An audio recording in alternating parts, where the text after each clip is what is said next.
Okay. Hello, guys. Can you hear me now? Biswajit Singh, Rakesh, Ravikiran, Maman, Shiva, Sujata. I hope I'm audible now, guys.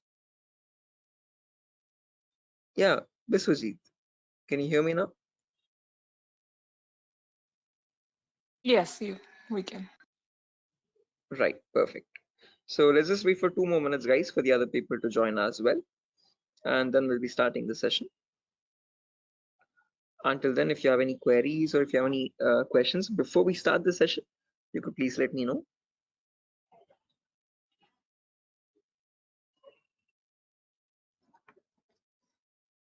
So, Yes, I excuse can me, hear sir. you. Yeah. So, is this the same demo was on Sunday? Yes, the Actually, same demo itself, guys. oh, okay. I have attended on Sunday, so I thought it would be some different or what. No, no, no. Okay. It's the same demo, guys. A shorter version of that same demo. Again, we'll be starting the Oh, live classes, or for the course is going to start from Monday onwards. So just in case we're planning on joining the course, you can join from Monday. The first class will be on networking concepts. okay. Thank you, sir. Tomorrow as well, we'll have one last demo. So Thursday and Friday, today and tomorrow will be the last demo sessions. Just in case if students have missed out the previous demos, they can join. That's one last chance for them. And then from Monday, we'll be starting the course itself. Yeah, okay. So just in case, Okay. guys, if there's anyone who has already attended this demo session, again, just a heads up, this is going to be the same demo. It's not going to be any different from the previous ones. Okay, this is just backup sessions or backup demos for people who could not join earlier. Okay, Okay. Thank you, sir. sure.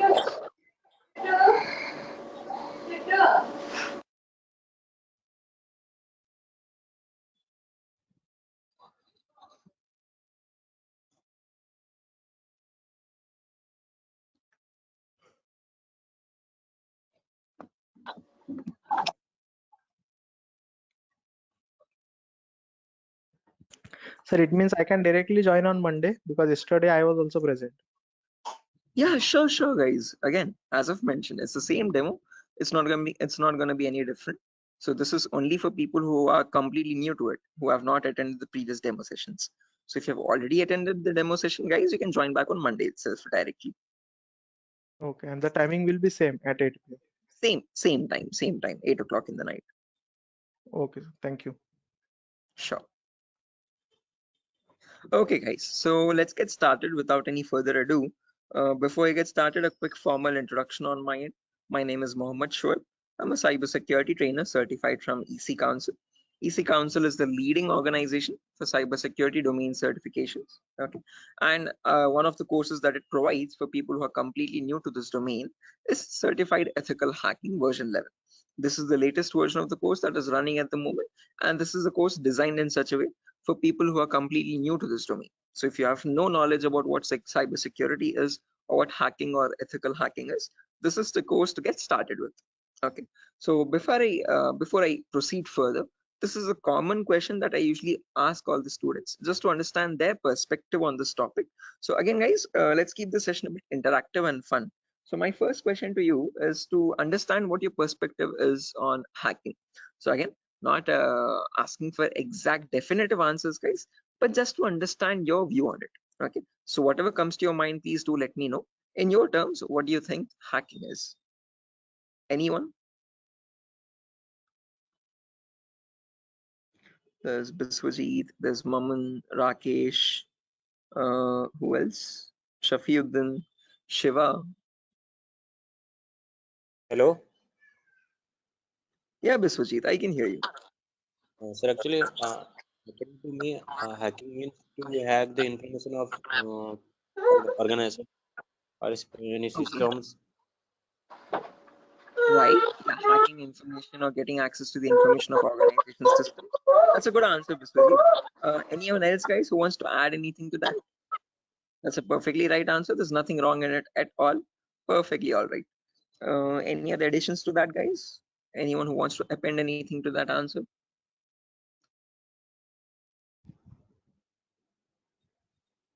Okay, no worries.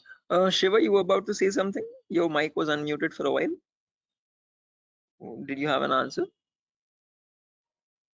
Okay, no worries, guys. So let me just add on with Biswajit's answer. So if I had to define hacking on, depending on using on his words itself, hacking is nothing but the procedure of trying to gain access to information systems. Okay, now these information systems could be anything.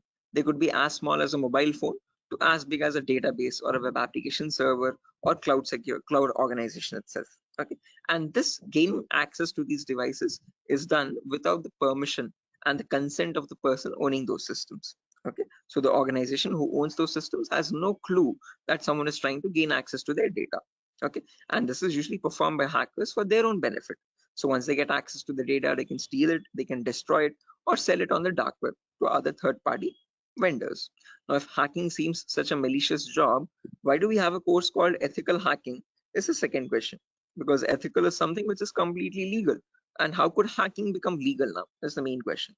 So when we talk about ethical hacking, on the other hand, guys, this is the procedure of trying to find vulnerabilities. Okay. A vulnerability, in simple terms, can also be called as a weakness or a loophole in the information system.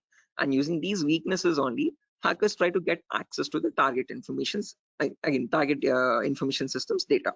Okay. So your job as an ethical hacker would be to find these vulnerabilities before a hacker does, and this is done with the consent and permission of the organization. So once you find these vulnerabilities, you have to report it back to the organization so that they can apply the patch for it. And once a patch is applied, you're thereby increasing the security of infrastructure and preventing hackers from causing any further harm. So with ethical hacking, you're trying to increase the security and make the infrastructure much more secure and stronger compared to what hacking is. Okay, where you're trying to exploit vulnerabilities. Okay. So are these two definitions clear, guys? Like what is hacking and what is ethical hacking, and how are they different from one another? Because most of the students have a misconception that both these terms are one and the same. No, guys, we're not going to be performing hacking. We'll be learning ethical hacking in the course. Okay, we won't be exploiting the vulnerabilities, but we'll see how to search for them, how to find them in an organization's systems, and how to report them back to the organization. Okay, so that we can prevent hacking from happening. Now, depending on these two terms, guys, we can categorize the different types of hackers as well. So we have someone known as a black hat hacker, then we have someone known as a white hat hacker, and in between there's someone known as a gray hat hacker. Okay, so firstly, the first category is black hat hackers. These people are also commonly referred to as cyber criminals. Okay, these are people who perform hacking for their own benefit, and they do this by asking no consent at all. On the other end of the spectrum, we have the white hat hackers, who are also termed as ethical hackers or penetration testers. Now, these people perform ethical hacking, or in simple terms, penetration testing, to find all the vulnerabilities in the organization. And they do this by asking for consent and by following all the laws and policies set by the organization. So they do not cross any line, they do not perform exploitation of any vulnerabilities, they only work to increase the security of the organization. Now, in between white hat hackers and black hat hackers, there's someone else known as a gray hat hacker. Now, as the name itself suggests, these people have both the qualities of black hat as well as a white hat hacker. Like a black hat hacker, they don't ask for permission before finding the vulnerabilities. But once they do, once they find the vulnerability, like a white hat hacker, they report it back to the organization. Okay, they don't take advantage of it, they don't exploit it and try to attack the system, but they report it back so that they can help the organization. But it's a give and take relationship, so it's a there's kind of a bargain over here. Okay, the catch is that these gray hat hackers ask for a bounty in return. Okay, a bounty is anything which benefits them, so they could ask for some prize reward, or they could ask for some reputational reward, anything which benefits their career and profile. Okay, and that is why in simple terms they are also known as bug bounty hunters. They find bugs in return for a bounty. Okay, so they are hunting for bugs. Okay, now all these three types of hackers, whether we take black hat hackers, gray hat hackers, or white hat hackers, they perform hacking or ethical hacking in a certain number of steps. Okay, and they follow a procedure, a systematic procedure. That systematic procedure is known in simple terms as hacking cycle or cyber kill chain. Okay, various organizations categorize these steps into various numbers, but if I had to summarize it up, there are 5 important steps in hacking cycle or cyber kill chain. Whether you take a black hat hacker or a white hat hacker or any kind of a hacker, he needs to follow the same procedures as well. Okay.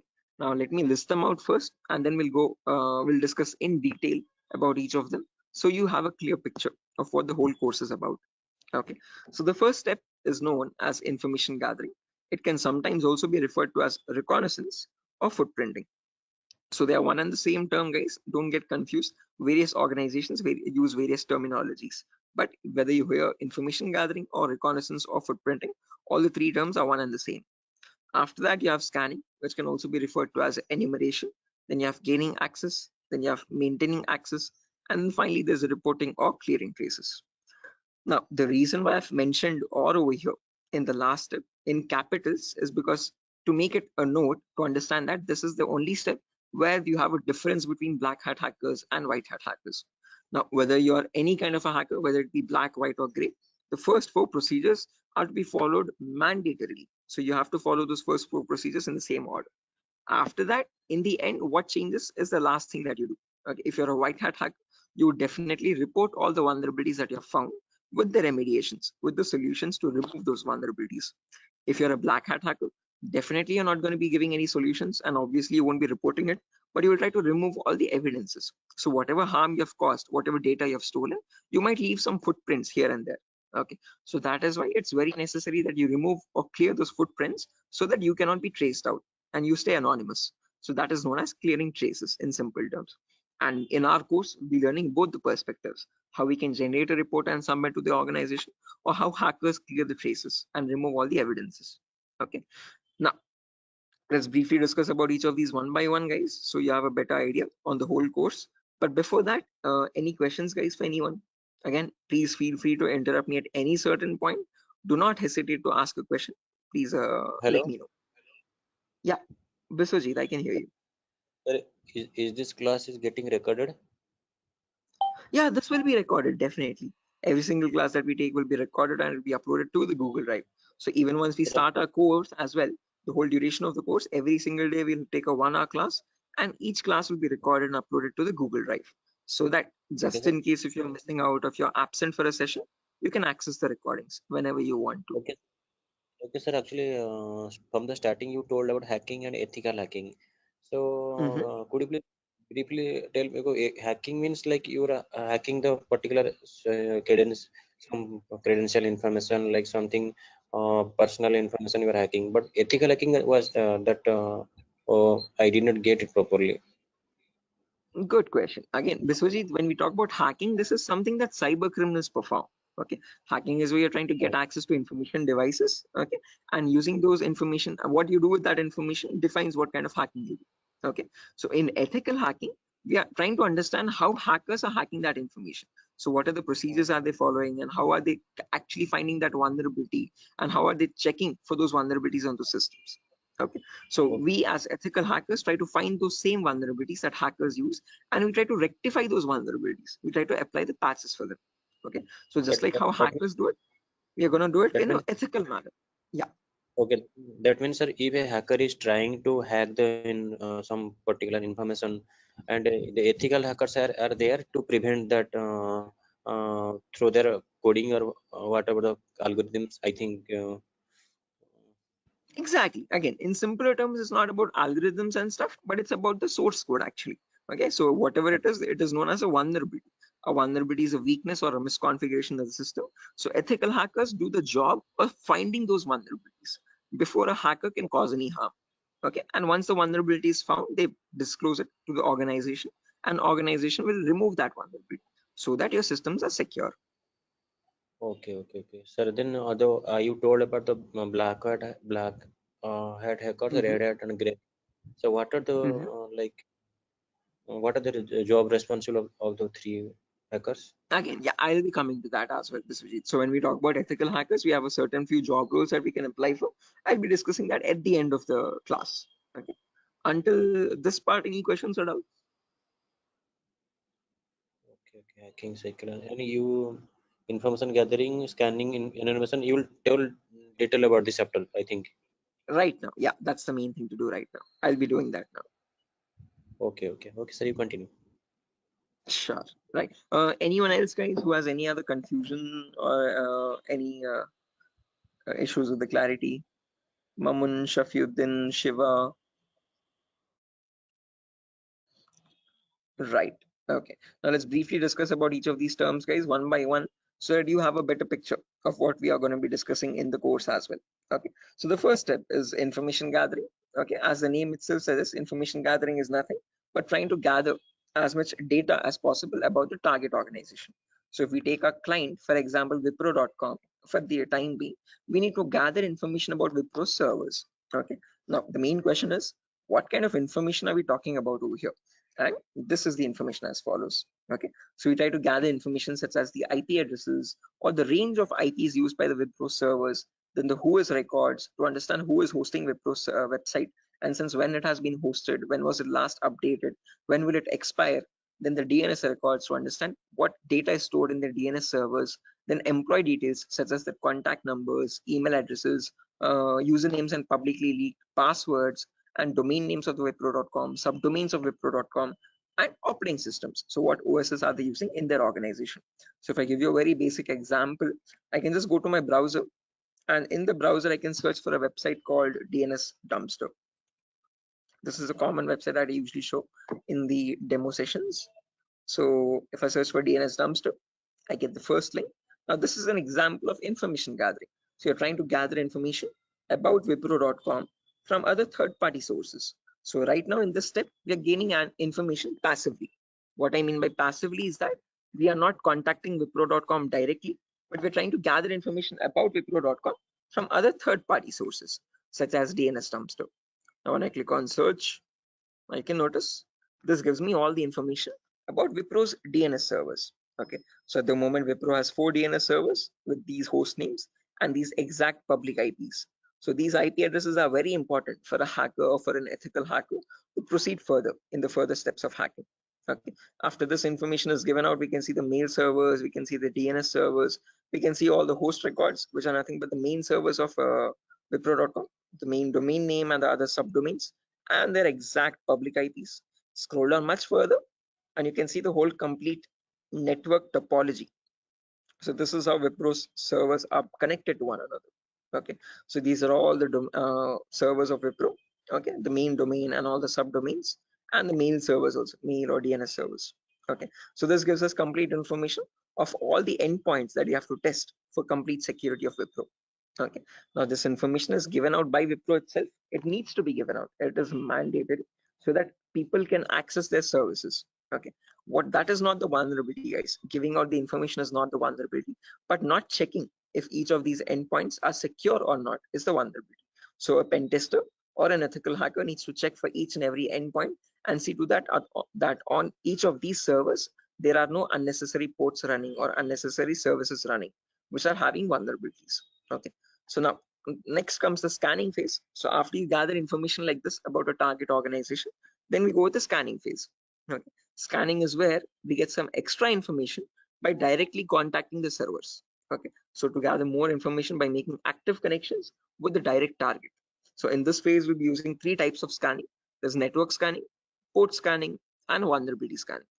In network scanning, we try to figure out on the target network, on the target organization, what all devices are being used. So if we take Wipro, for example, in Wipro's company or in Wipro's office, what all devices are being used? What servers are they using? What firewalls are they using? What IDS, intrusion detection systems or intrusion prevention systems are they using? And what all services are they using? DNS, DHCP, and so on and so.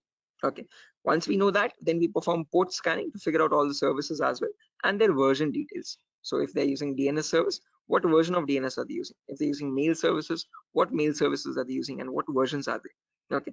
Finally, we perform vulnerability scanning to find the weaknesses on those servers. So if there's any application with an inbuilt weakness, or if there are any misconfigurations like weak password or default unnecessary ports open, all that comes under vulnerabilities. So we scan for vulnerabilities by using some automated tools. Okay. So if I go to the browser now, I can show you one of the very important tools, which is Tenable Nessus. So this is the same tool that is used in organizations, guys. As you can see over here, quite an expensive tool as well. If you click on buy, you can see it's around $4,000 or so for 1 year subscription. And we shall be using the same tool in our lab setup, in our classes. So let me show you how the tool looks like. Admin password. Yes. So again, default password, default credentials, policies, scan templates. So this is how your Nessus tool looks like, guys. So this is capable of performing your network scan or port scan or vulnerability scan and gives you the list of vulnerabilities. So once you perform a scan, it shows you in your network whatever devices are there, what vulnerabilities are there on those devices. So it categorizes the weaknesses on the system in 5 levels: information, low, medium, high, and critical.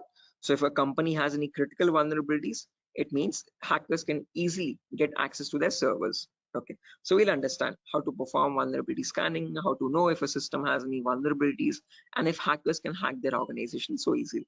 Okay, if they can hack, how do we provide the solutions is also what we learn.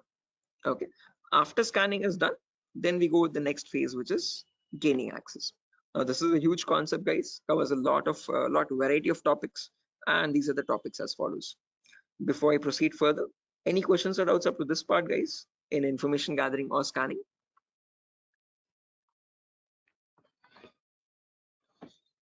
Biswajit, Mamun, Shafiuddin, Shiva,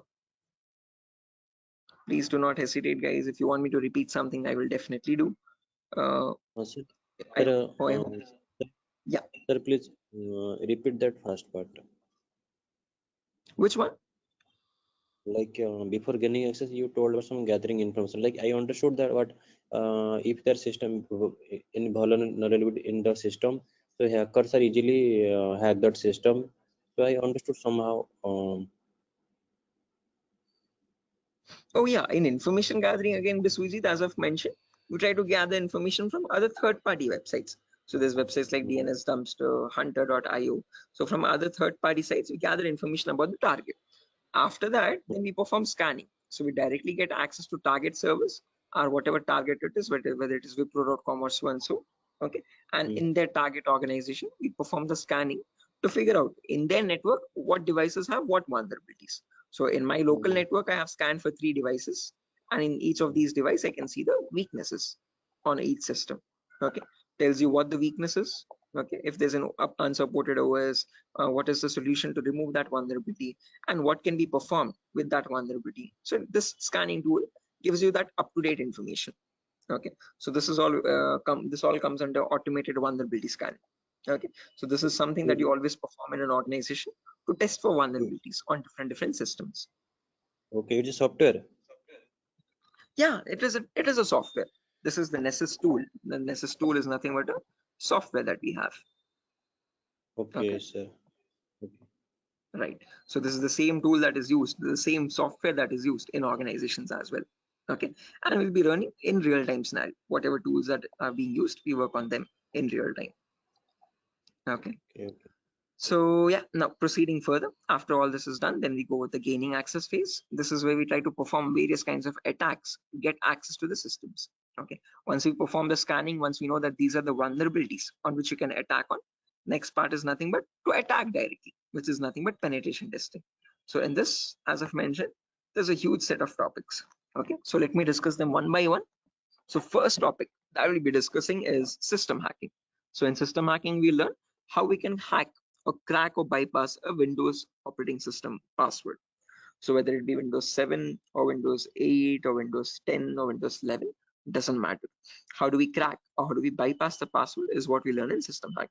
So if your system is password protected, how can you crack and understand what the password is in clear text? Or if you're unable to crack it, if it is too tough to crack, how can you bypass that password and still get access to the internal files is what we learn in system hacking. After that comes malware attacks. Malwares in simple terms are nothing but malicious softwares, and we'll practically know how to create each of these malwares. So people think that viruses are on the only malicious softwares available on internet, but that's a misconception. We have multiple malicious softwares. We have viruses, we have worms, trojans, backdoors, spyware, rootkit, whatnot. There's tons and tons of malwares, and there's thousands and thousands of malwares added every single day. So we'll practically learn how to create each of these malwares and how to prevent our system from getting attacked by these malwares, or how to detect for malwares on our system. Then comes network penetration testing. Okay, in network pen testing, we learn all the common network vulnerabilities. Okay, so in an organization, in a local network, there are multiple services. There's DNS service, telnet service, SMTP service, DHCP service. These are all the services or protocols used in a common organization. So we learn how to test for weaknesses on each of these servers. And after that, we'll also learn how to perform network attacks like sniffing attack, man-in-the-middle attack, DOS attacks, or hacking Wi-Fi routers and cracking Wi-Fi router passwords. All this comes under network pen testing. Then comes social engineering, where we learn how to crack passwords from websites. Okay, so how do hackers make fake login pages, Facebook page, Instagram page, or a Flipkart login page, bank login pages? How do hackers get your passwords from these pages? Okay, how can they create fake login pages and send them to the victims and perform phishing attacks? All this comes under social engineering. Then finally comes web application pen testing, where we learn all the common website weaknesses. Okay. Is this useful for SOC analyst role? Yeah, Shafiuddin. We'll be discussing a very basic tool called Splunk as well. That is very important for your SOC analysis role. Okay. SOC is nothing but Security Operations Center, guys, just in case if anyone is confused. Okay. In SOC job roles, we usually see how to monitor and detect threats. Okay. Threats are nothing but attacks. Okay. So for that, we'll be discussing a very basic tool, a very important tool actually, but the very common tool used in SOC, which is Splunk. So this course was helpful for that as well. Shafiuddin. Okay, now after that, coming back to our topic, guys, as I've mentioned, we'll be discussing web application vulnerabilities, where we learn all the common website weaknesses. Now, again, this might sound a bit technical, guys, okay, but these are a few common weaknesses that exist, such as SQL injection, cross-site scripting, broken authentication, file upload vulnerability, and so on. So these are the weaknesses that hackers use to get access to the web server, okay, or the databases in the backend. Okay. After that, we have hacking mobile phones, where we learn how to hack or crack an Android application phone. Okay. So how do we use Trojan attacks and get access to the Android phone remotely? Okay. After this is done, then we have two small topics, which are maintaining access and reporting or clearing traces. So this is the most important concept, guys, gaining access. After that, we need to know how to maintain persistent connections. So how do hackers maintain a connection even if the system restarts? Okay, is what is known as maintaining persistent connections. After that, we have reporting or clearing traces, where we'll see how to generate a report and submit to the organization. Or if you're a black hat hacker, how do they remove all the evidences? How do they clear the traces? Okay. Now, since not everyone is from a technical background or might not be from a technical background, we will discuss a few prerequisites as well. Okay. So the course is designed in such a way where you don't have to learn anything separately from outside. So if you're, this is in a way to even a 10th standard student to understand this course in a simple and sufficient manner. Okay, so before we dive into all the advanced concepts, we'll be discussing these 4 prerequisites or 4 to 5 prerequisites. So first we'll learn basically what ethical hacking is, or what, how is it different from hacking. Then we learn virtualization. Okay. The reason why we need to learn about virtualization is because we'll be using a tool called VMware. So as you can see on my desktop, this is my Windows 11 operating system, and on this I have my VMware application. Okay, this VMware allows me to run multiple operating systems on one single machine. Okay, so as you can see, I can run my Kali OS, I can run my Windows 7 OS, Ubuntu OS, and so on and so. Okay, the reason why we need virtualization is because we need to run something known as Kali Linux. This is a Linux operating system, guys. Okay, and this is very important for us because this comes pre-installed with all the penetration testing tools. Okay, for hacking tools or ethical hacking tools.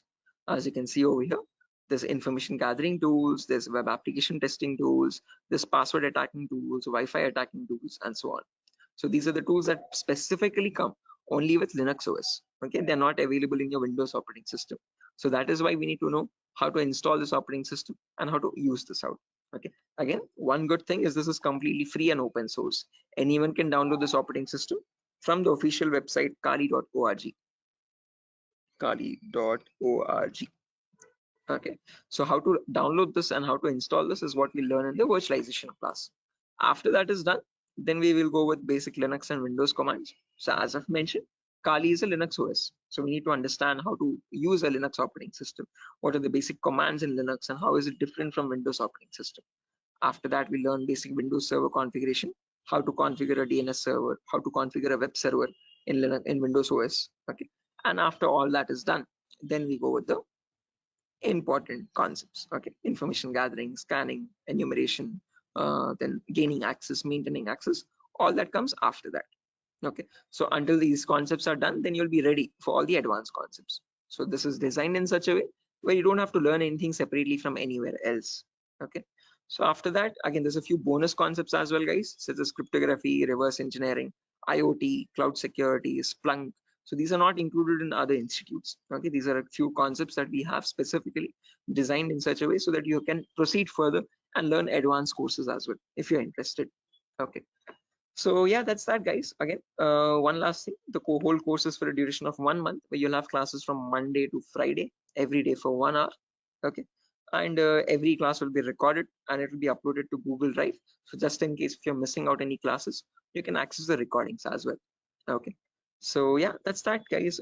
Any questions on your end? Yeah, Biswajit, you were asking me one question, asking about the job roles, I guess. So once you're done with the course, you can start applying for job roles like SOC analyst, vulnerability assessment tester, or penetration tester, or again, security engineer, and so and so. Okay, so these are the job roles that you can apply for once you're done with the course. Actually, I have taken this course on. I was just learning this course just to get a job in that ethical hacking, like information security, and in any IT company.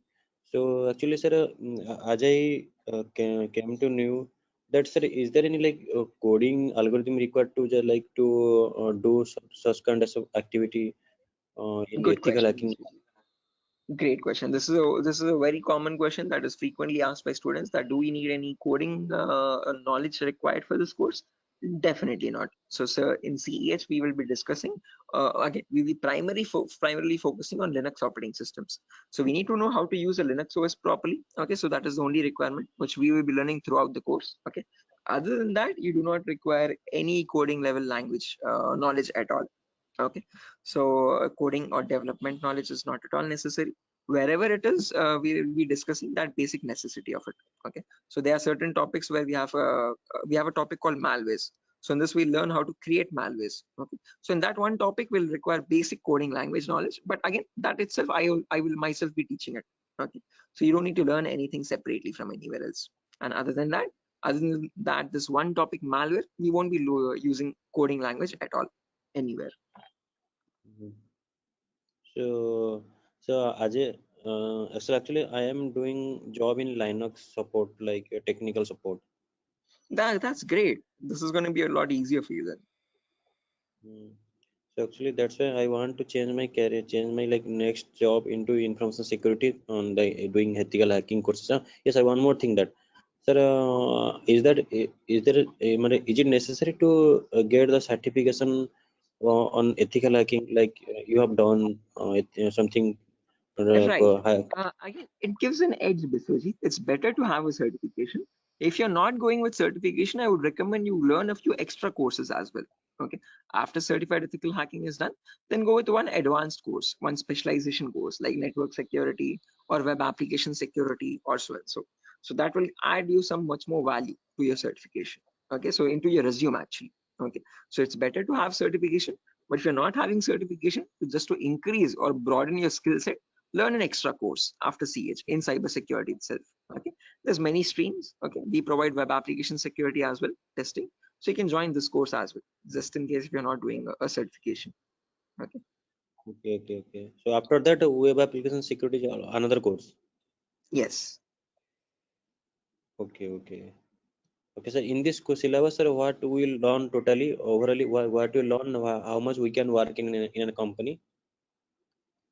Again, as I've mentioned, CH is the foundational course, so you'll be learning about all the endpoints. So you won't be focusing on one of them, but all the comprehensively all endpoints. So we'll learn network security also, we'll learn wireless security also, we'll learn Windows and Linux hacking also, we'll learn Android security also, and we'll learn web Mm. application security also. But in CH, one thing is you are going to be like a master of, jack of all trades, master of none. So you're not going in deep, you're not specializing in any one of the fields, you're learning about all the fields. After that, you can choose one specialization and you can focus on that. You can either go towards web security or cloud security or network security. Depends on your interest, Okay, okay, okay, understood, sir. right? Then that will the final and long-term career. Long term, yes. Okay. To get started first, usually in cybersecurity, you usually get monitoring job roles for a few months. Okay. After that, Okay, then you can go into deeper course. Mamun, are you going to teach all security courses? Yeah, I'm the same okay, tutor, Mamun. So after CEs is done, if you're planning on going with cloud security or web application security, we provide those as well. At the moment, mobile and network is not included, but just in case, since there's a huge boom, there's a huge requirement for web application. So that also I provide. Okay, sir. You can go with 1 year experience, Shafiuddin, not more than that with CEH. But if you like add a few more courses after that, like after CH, if you do web application and also, you can add a couple years experience, like 2 or 3 years of experience as well. Okay, because you need to know more tools with such years, which that huge years of experience. They will ask you what tools you have worked on. Okay, so it's better you have a few knowledge on those tools. So with more the courses, you get more experience with different tools. Okay, sir. So will you please help with practically all the things? Again, the whole course. Oh, is it back-to-back training? Yeah, Mahmood. Again, after the CH is done, I usually take separate classes for web application students as well who are interested to join that. Okay, so that will be a back-to-back session directly. Again, yeah, coming back to you, Biswajit, you were asking me something. What was the question again? I forgot. No, no. Actually, I was asking, sir. What, sir? Forget. Anyway. I forgot as well. But let me try to recollect. Does anyone else remember, right, guys, what Biswajit was asking? Practical, yeah, good question. So again, the whole course is designed in such a way where it is 20-40 ratio, guys. So out of all the 60 minutes that we have every single day, the first 15 to 20 minutes will discuss the theoretical part. The remaining 40 minutes will discuss the practical part itself with real-time scenario examples. I'm not going to be boring you with theoretical knowledge. Only in the demo class and only in the first few introductory classes we'll discuss theoretical concepts.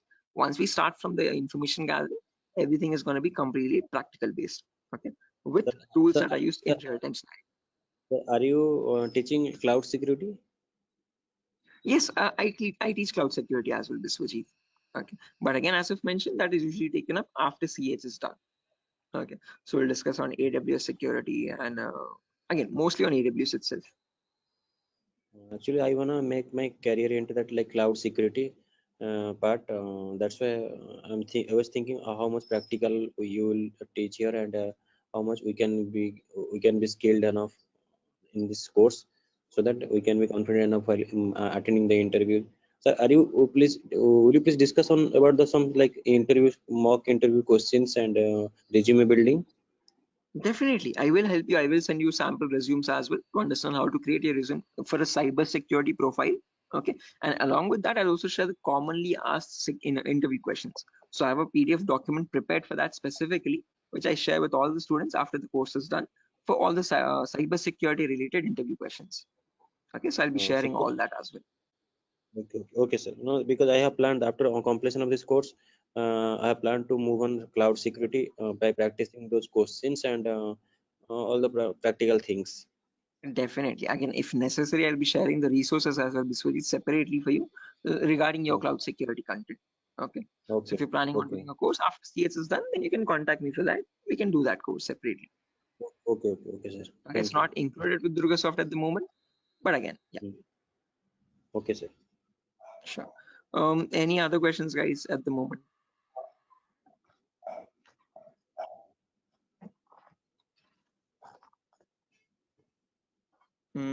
Okay, assuming there's no questions, guys, I'll be ending the session over here. And yeah, that was great interacting with you guys all, Biswajit, especially with you because you have asked a lot of questions. So I hope everything is clear and you have no more unresolved queries. Okay, And now yeah, I understood. I will follow that like recording also. If I got any doubts and demo sessions, I will ask you in the next class. definitely, sure, definitely. Again, guys, if necessary, here's my contact number as well, 76800697768. If you have any technical queries, you can contact me over here. If you have any queries, what other technology we should know? Again, Mamun, as I've mentioned, it's better to have Linux knowledge, Linux commands knowledge, and how to use a Linux operating system, and basic Mhm. networking knowledge. What are IP addresses? What are IPv4? What are IPv6 addresses? If you do not know these also, as I've mentioned, all these are included in the course itself. So these are the prerequisites which are required. But again, I have included them in the course just in case if you're not familiar with them. Okay. So there's no prerequisite for joining the course. All you need is a good laptop to run the practicals. Okay. Minimum requirement would be at least an i3 processor, oldest to oldest i3 processor, and minimum to minimum 6 GB or 4 GB RAM. If you have 8 GB, that is recommendable. Okay. Recommended. But if you have minimum 4, it might hang a bit, but it will work. Okay, So one important requirement is you need a laptop or a device for practicing, because we have a lot of practicals in the course. Okay. So other than that, nothing else is required. Okay. Just interested mindset and a device to practice on. Those are the only two requirements for this course. Nothing more. Okay. Right. So yeah, that's it, guys. Nothing further for the session today. If you're interested to join the course, you can join this from Monday. We'll be having the first class on Monday for networking concepts. Okay. And after that, yeah, tomorrow as well, there's another demo session. So just in case if anyone is planning to join a demo again, you can join it tomorrow at the same time. If not, we'll be starting the course from Monday itself directly. Okay, thank you, sir. Okay, guys. Good day. Thank you for joining the session. It was great interacting with you. And I'll see you soon, guys. Bye-bye. Have a good day. Thank you, sir. Good night. Thank you, guys. Good night.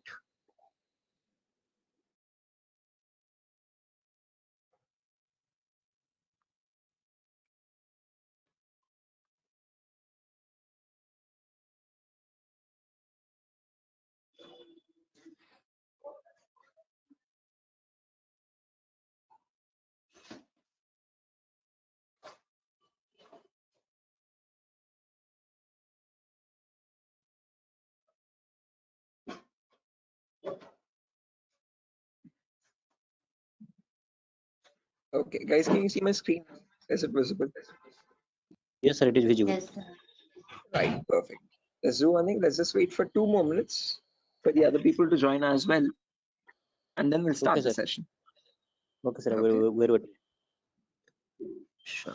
Anyone who's viewing or joining the session today, fresh without joining yesterday?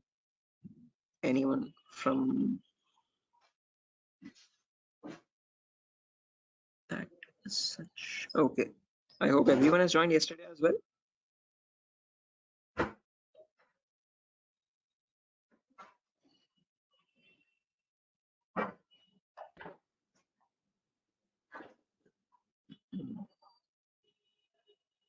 Oh, Anand, this is your first class. Achha. Okay, Anand, I'll do one thing. I'll just take a quick recap of whatever we discussed yesterday.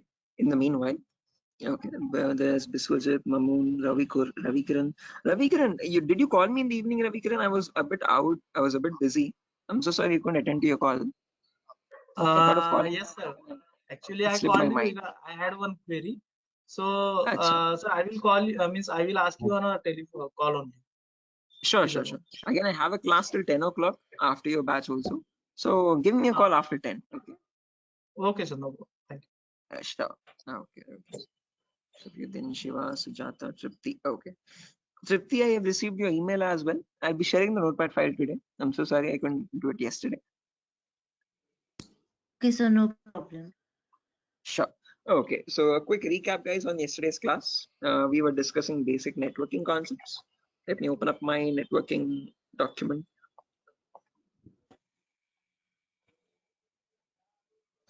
Yes.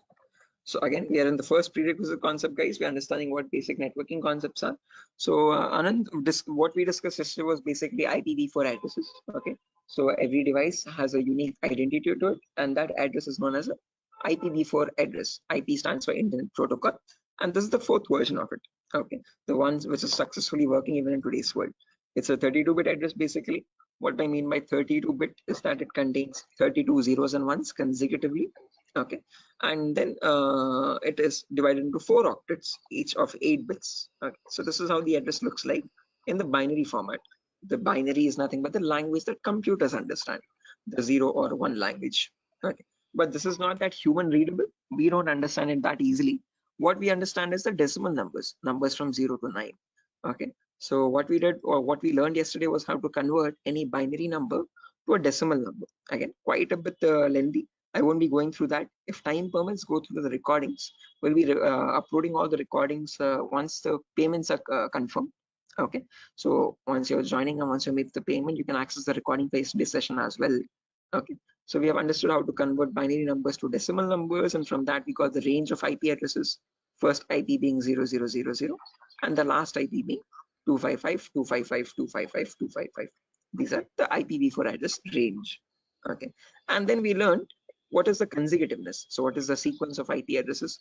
What are the 2 important rules for that? And then we have seen how many IPs are there in total, 4.3 billion IPs.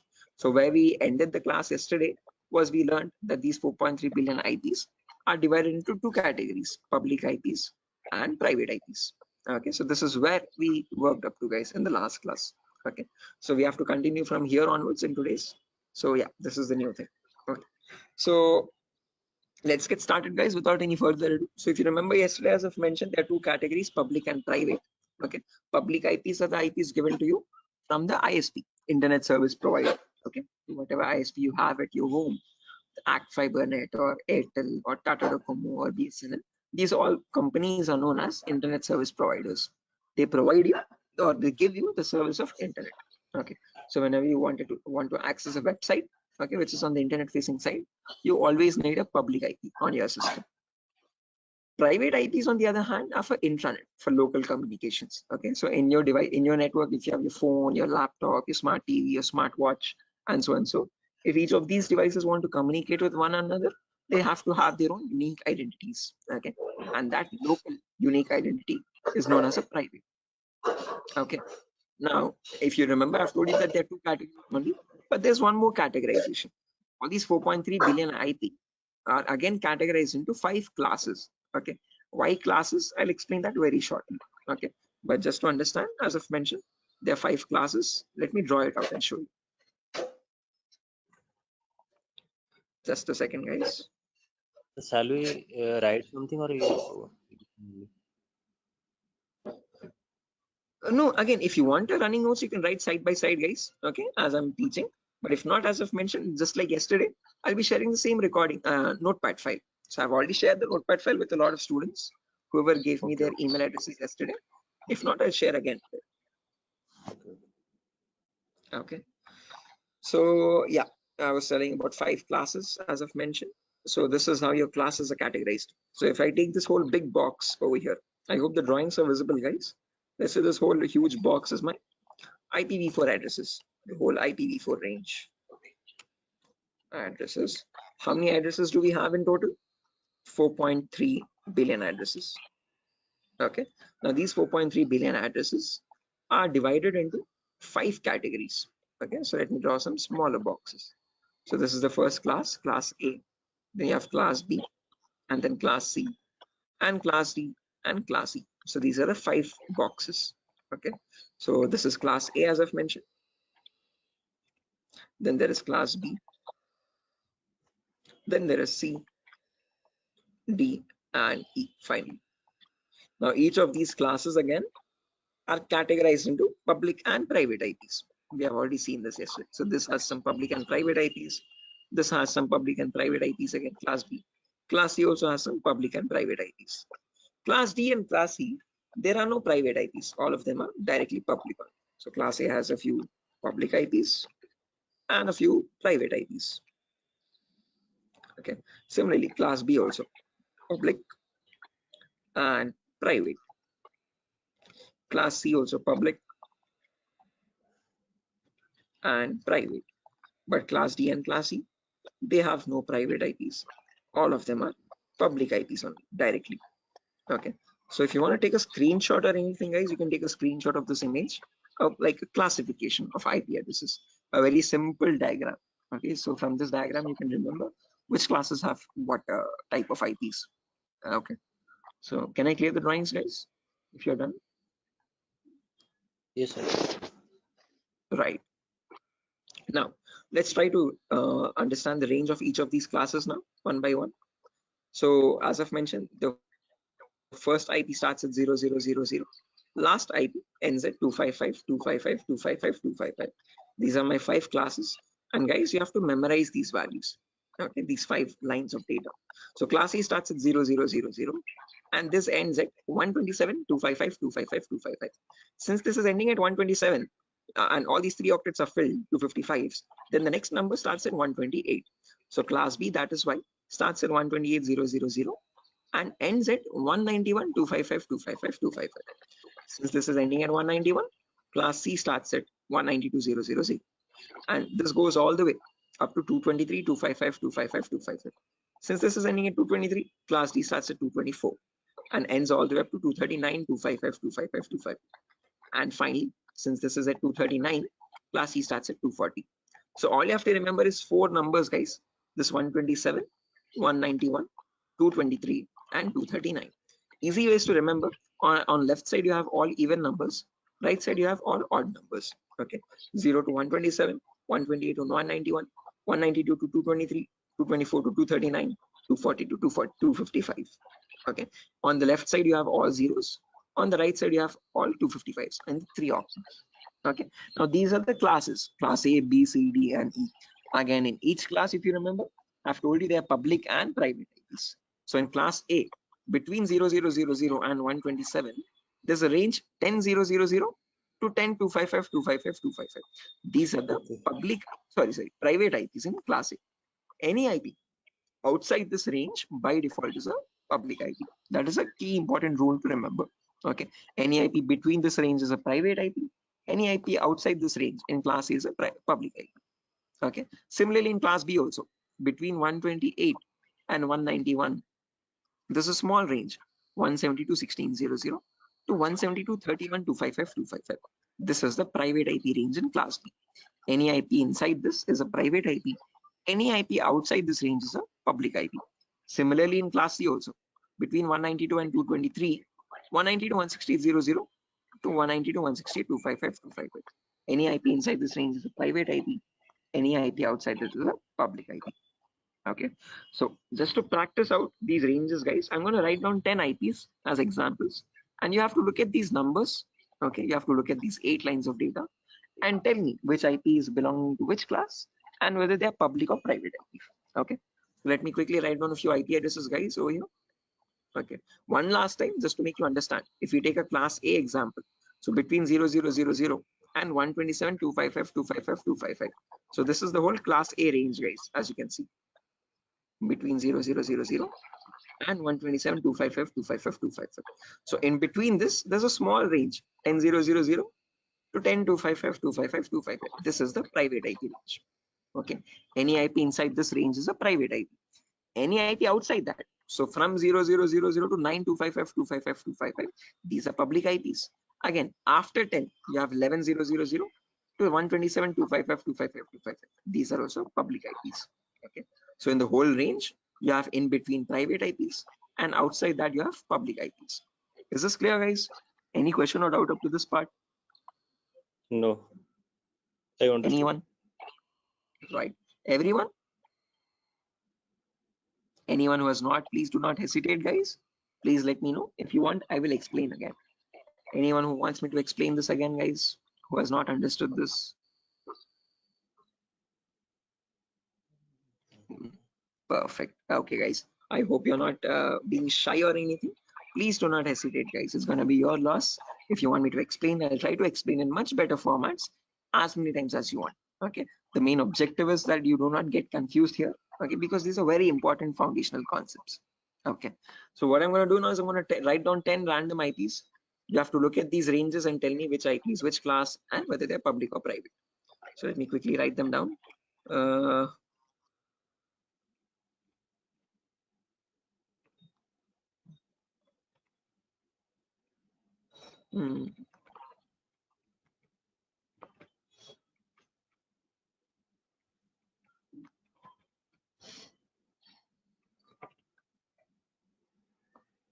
Sorry.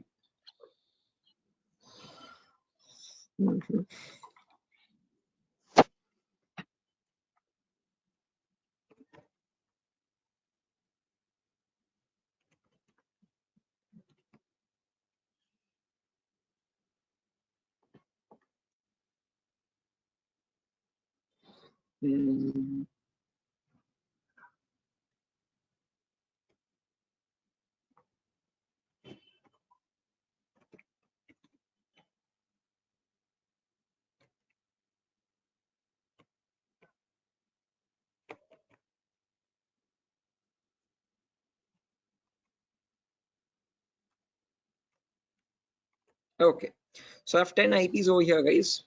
Look at the first IP, 10, 20, 30, 40. Now tell me which class it belongs to first. Class A.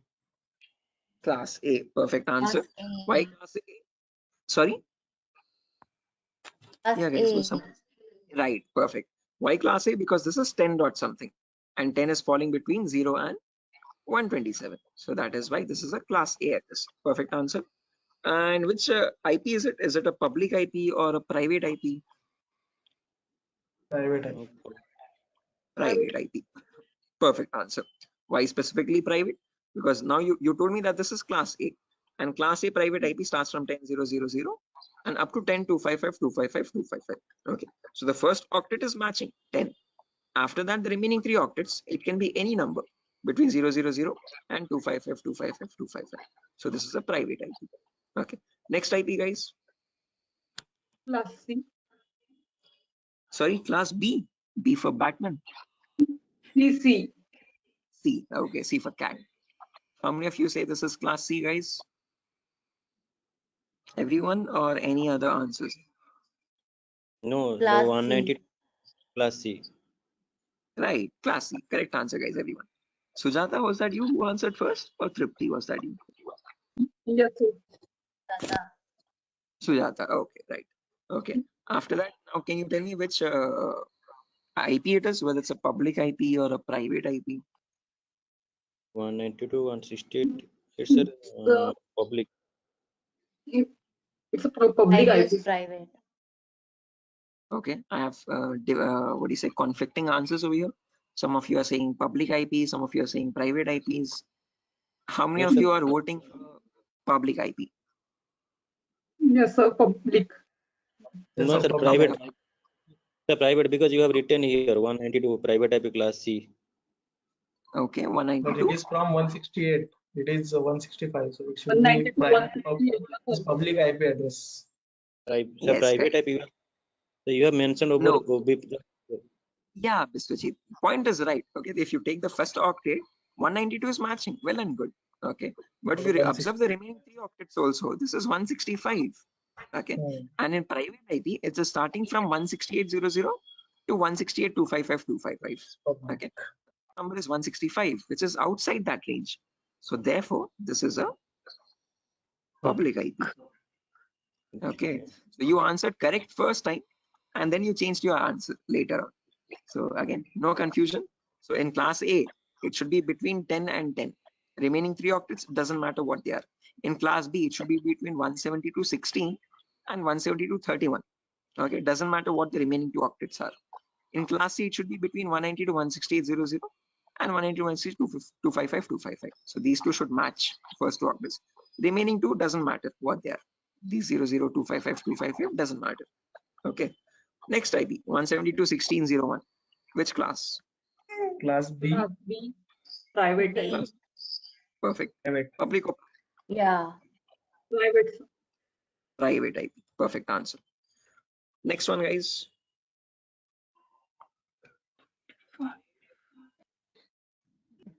Class Class D. E. Public. Class D. D. Okay, D. Public or private?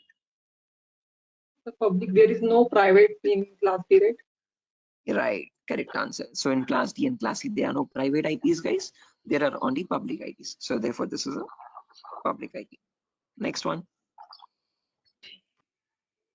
Class A. Public. Class A. Class A Class public. public. Are you sure this is public, guys? Class A public. Yes, sir. Yes. Right. Correct. Public IP. Because this is 11 dot network. And 11 is outside the private IP range. Perfect answer. Next one. 192.168.1.5. Class Class C. C. Class C private. Class C, private. Correct answer. Class C and then private. Next one. Class B. Class B. Class B Private. public. Public. Perfect. Why specifically public? Because this is 172.45. Okay. Private is from 172.16 and 172.31. And this is 45 inside the range. So that is why this is a public IP. Next one. Class B public. Class B. Public. Class B. Public. Perfect. B public. Next one. Class D. Public. Class D. Class Class D Public. D. public. Correct answer. D. D. Public. Okay. Last IP. Class C, public. Class C, public. Correct answer. Okay, so what you have done over here is a great job, guys, by looking, again, all the answers are right, no issues anywhere. Initially, a couple people stumbled here and there, but no worries, you have got this concept right. I hope everyone has participated in this and answered it. If you have not participated as well, I hope you are getting it in your mind right at least. Anyone who has not understood anything out of these, is it still gibberish for anyone who is not able to make out like what is happening over here? Anyone as such? Please do not hesitate to answer, guys. This is a completely new concept. Okay, so even if you're not getting it, that's completely normal. I sucked a lot more. You're doing great. Okay, so yeah, that's that. This is a great concept. Again, what we have done over here is, guys, we have taken the help of these 8 lines. I would recommend you, if time permits, please memorize this at the earliest. As soon as you look at an IP, you have to figure out just by looking at it which class it belongs to and whether it's a public or a private IP. It's very important for us in the coming concepts. Okay, so over here, if I go to my browser and if I check for my IP, that's my browser. If I search for what is my IP, can you tell me what IP will I be getting over here? You will get public. Public. Public IP. As you can see, it's mentioned over here. This is my public IP. 49, 204, 238, 146. Can anyone tell me which class it belongs to? It is a public IP for sure. But which class? Uh, class Sorry? in Okay, there's notes some confusion. Open this notepad file. Yeah. 49. It's I think Class Class A. class A. A. Class A. Yeah. Class A, 204, public. 49 is public. Yes, perfect. Class A and public IPs. Okay, so whenever you check in the browser, guys, it will always show you your public IP. If you want to check Sir, your private IP for your local sir, I have a machine, yeah, Biswajit. Sir, in each time, whenever if someone is typing what is my IP, so every time it will show you only class A IP address. Not necessarily. You can get it from class A, B, or C. Any class. Okay, means it Okay. is varying. You will never get. Sorry. It is varying or what? Yeah, it will vary. Definitely, it will keep on changing. So you can get a class A public IP, class B, or class C. You will never get class D or class C. I'll explain why. But it can vary between class A, B, and C. Okay, it can alternate. Okay. Now, if you want to check your private IP, guys, I hope that is How it clear. is? How? So you it depends on your ISP. ISPs have their own set of IP addresses, and from that set, they will allot one IP to your system or to your network. Okay. So whatever IPs they purchase from the various organizations, that IPs they can add. Okay, and they will purchase IPs from any range, class Sir, A, B, or C. in total all over and in like India, all this is called everyone have select systems. So whenever they are accessing the internet, so what they are the ISP or providing their IP to this machine public IP. Is that are you Yeah, saying? that's what. Yeah, exactly. So wherever you're accessing internet from, every internet connection needs definitely compulsorily a public IP. Okay, so in my network, if I have 100 devices, all of these 100 devices will have the same public IP because they're connected to the same router in my home. Okay, because the router is where from where the ISP is giving me a line, and in that line I get the public IP. So these 100 No, like devices will have different private IPs, no, but the same public IP. so actually, sir, my question is like I am using the internet through my mobile. My mobile have Geo internet or Airtel internet, so I'm accessing through my internet from my mobile. So Airtel, so like my mobile have also IP address. So so that I was get Def just little confused. That Definitely, your mobile will also, when you're using the Airtel SIM card, that SIM card is yeah, where you'll be getting from that SIM card a public IP. Right? That SIM card is in direct connection with your ISP over the wireless network. okay, okay, Okay, right. Okay, so those also get public IPs. Whenever you want to connect to the internet, whether it be a SIM card or whether it be a home broadband connection, any of them will always get a public IP. Now, don't get confused if you get sometimes a very long IP. So that would be IPv6 addresses. Okay, sometimes you see a number IP like this. This is IPv4, and sometimes you see alphabets also when you search for what is my IP. a very long number. That is IPv6, guys. Okay, usually SIM cards get IPv6 public IPs. Okay, so do not get confused with that. We have not come to IPv6 yet. We'll discuss that later on. Okay. Okay. Any questions up to this part, guys, for the time being? What is the role of these classes here? Good question. I'll be coming to that shortly. Tripti, right? Yeah. Yeah, Tripti, I'll be coming to that. Good question. It is very important that we need to understand why we have these separate classes. Why not a single class? Why are we making it complicated? Okay. So yeah, we'll be coming to that very shortly. So next topic is understanding that only. Okay. So, but before that, one quick review. I've shown you how to see a public IP, but I've not shown you how to check a private IP. So if you want to check your private IP, guys, you have to open up your command prompt. And in the command prompt, you have to search for a command ipconfig. And this ipconfig command will give you the private IP. So right now, if you notice, I'm connected with my Wi-Fi network over here. Okay. So for that Wi-Fi, I'll be seeing over here the wireless interface, as you can see, wireless LAN. And that shows me my private IP over here, 192.168.0.5. Now, can you look at this IP and tell me which class it belongs to? 192.168.0.5. C. C. Right? Class Yeah. C. Perfect. Okay, 192.168.0.5. And can you tell me if it is surely a private IP or public IP? 192.168.0.5 over here. Right. Okay. As you can see, it is falling Private. between this. So that is why, therefore, it's a private IP. Okay. Now, coming to the next part, why do we need these classes? Okay, what is the necessity? Why not one single class? Okay, so for that, we need to understand something called network portions and host portions. So I'll write down what these network and host portions are, and then we'll understand these portions one by one. Class A has one network portion and 3 host portions. Class B has 2 network portions and 2 host portions. Class C has 3 network portions and 1 host portion. Class D and Class E have no host portions. All of them are network only. So as you're progressing down, you can see the network portions are increasing one by one. There's only one network portion. Class B has 2 network portions. 1 second, I'm receiving an audio back. Guys, I'm going to mute everyone. Okay, if you have any queries, please feel free to unmute yourself. Okay, because there's some background disturbance. Or you can mute yourself, guys, as well. Yeah, thank you. If you have a question, please feel free to unmute at any certain point. Okay, right. So again, Class A has 1 network portion, Class B has 2, Class C has 3, Class D and Class E all are network portions only. There are no host portions. Now, what are these network portions and host portions? Class C, we'll take the example first to let us understand. So Class C has 3 network portions and 1 host portion. And the first private IP starts at 192.168.0.0. That is the same thing which I've written over here, as you can see.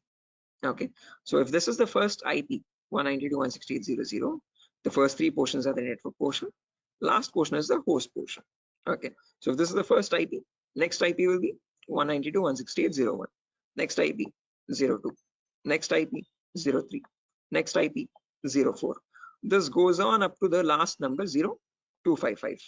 Okay, can you have an IP like 192.168.0.256? Is this possible? No.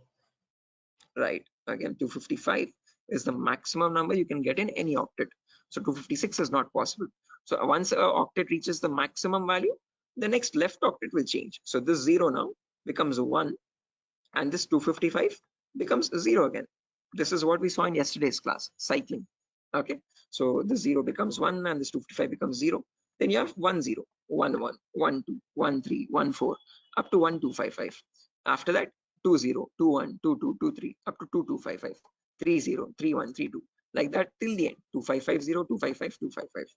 Okay, now what I mean by this network portions and host portions is that as long as the network portions are same, all these devices or all these IPs will belong to the same network.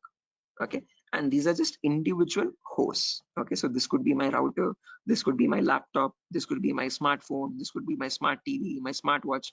All these are different devices in the same network. They can communicate with each other, they can share files, they can talk to one another. But as soon as the network portion changes, so the network portion for this is 192.168.0. So as soon as this is changing from 0 to 1, the network is dividing over there. Okay, so even if you bring a device with this IP and connect it with a LAN cable to the same router, they will still not be able to communicate in the same network. Okay, because this is an IP from a different network portion. Okay, so these are a different network altogether, and these IPs belong to a different network. Okay, so what network and host portion signify is that how many hosts you can connect in each network of that. Okay, so over here in class C, since there are 3 network portions, the first 3 are going to act as the network ID for us, 192.168.0.network. Okay, last octet is going to act as the host number. So this is the first device, the second device, the third device, fourth device, fifth device.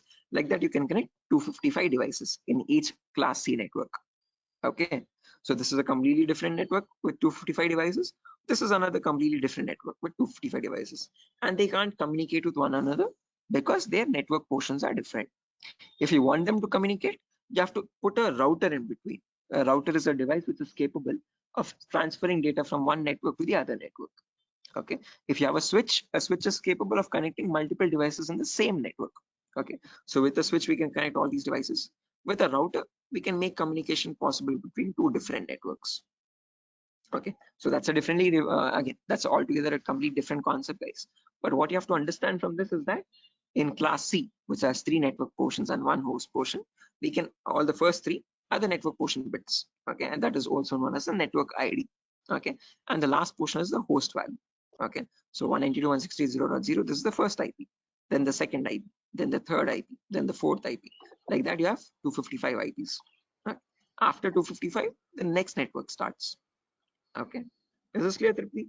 What is this network portion and host portion? Everyone else as well? I guess Tripti asked the question, why do we need these classes? So in class C, Yes, sir. we can connect only 255 devices. Now, when I take the example of class B, in class B, there are 2 network portions and 2 host portions. So if I take the first private IP, 172.16.0.0, this is the first private IP, guys, as you can see. That's the same thing which I have written over here. Okay, so in class B, if this is the first IP, 00, after that next IP, 01, next IP, 02, next IP, 03, next one, 04. This goes on all the way up to 0255. After 0255, then you have 10, 11, 12, 13, up to 1255, then 20, 21, 22, 23, up to 2255. Like that, the cycle repeats again and again and again. And finally, you reach somewhere 255, 255. Now, once these both octets are filled, this 16 now will change to 70. Same concept.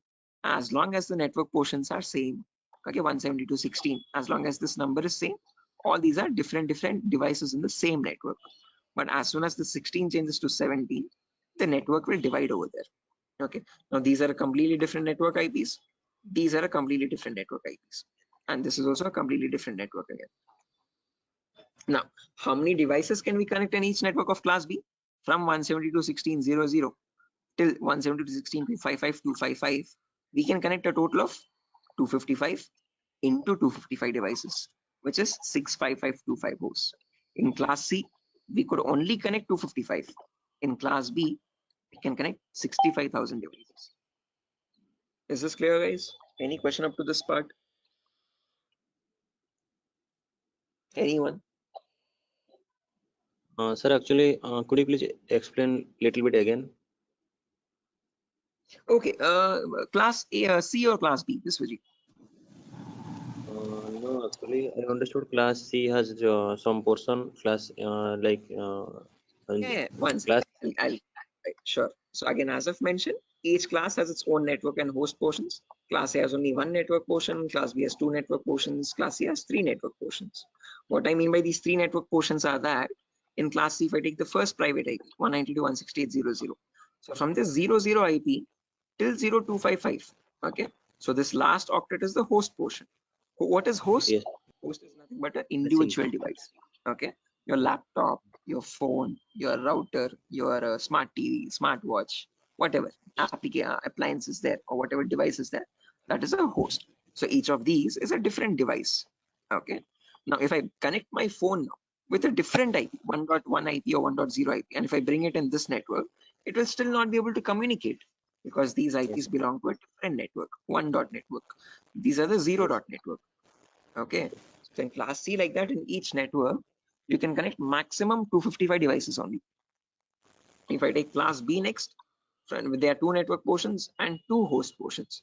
So that is why from 16.00 till 16.255.255, all these are in the same network. So that is why you can connect maximum 255 into 255 devices. That is 65,525. Is this clear now? Yes, yes. Okay. Anand, might be a bit confusing if you're completely new to networking concepts. I hope you're getting along. Yes, sir, I'm getting, but there is a question in class is I think you have said that we need a different router to connect between those two networks. Yeah, definitely. Again, whenever you have two different networks and you want communication possible between two different networks, you would need a router in between. For a same network communication, we need a switch. Okay. Sir, can you explain that again? I didn't get that. How Yeah, like sure. we need a Let me show different you. Again, router. basically, if I show you how a switch looks like,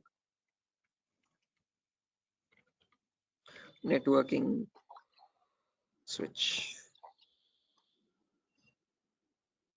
This is your switch, Anand. Okay.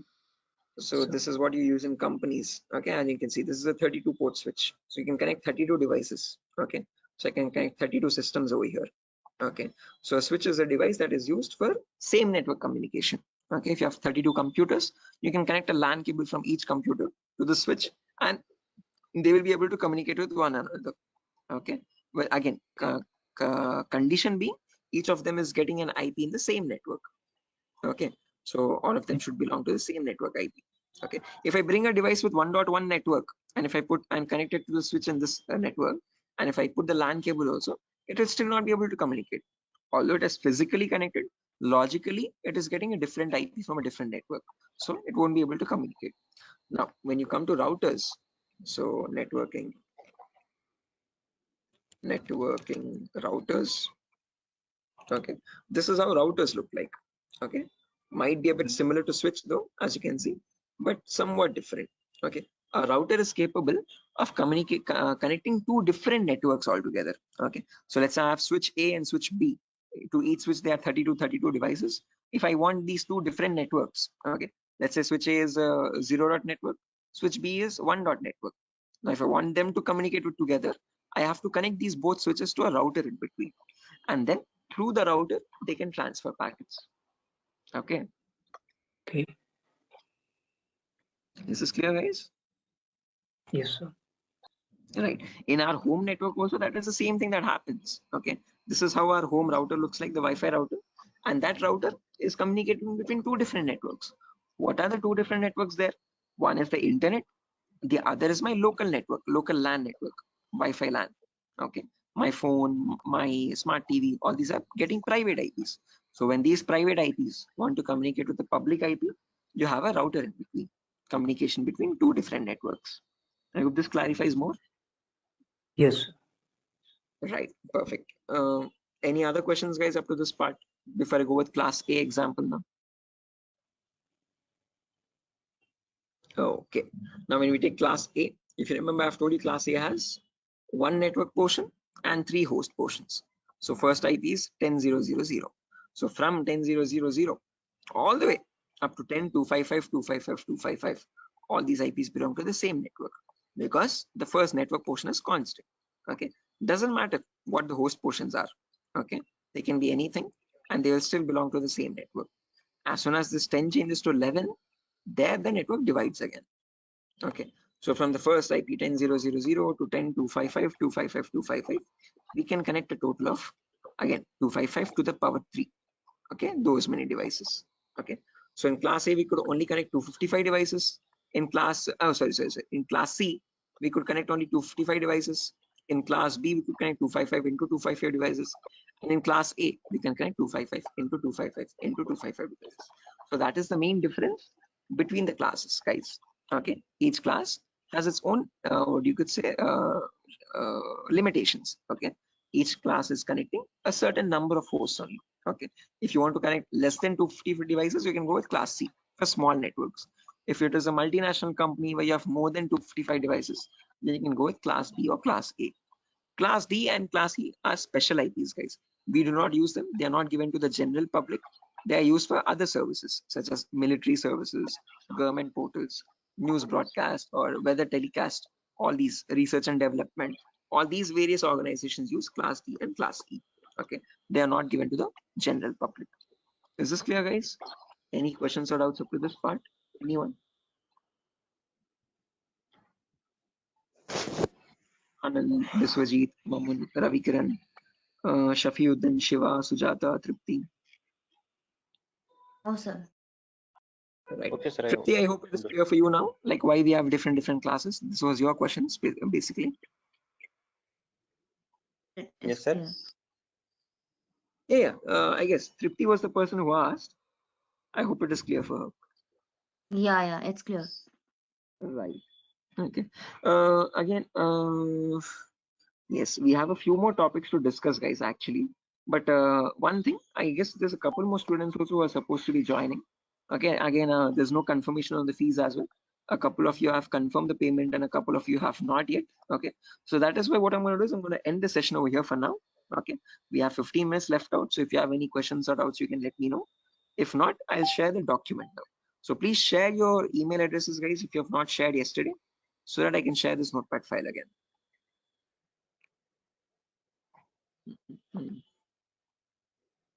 So I'm going to be sharing the same file which I shared yesterday. 1 second.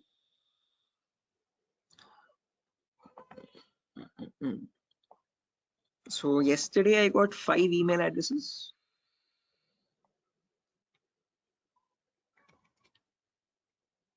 One second.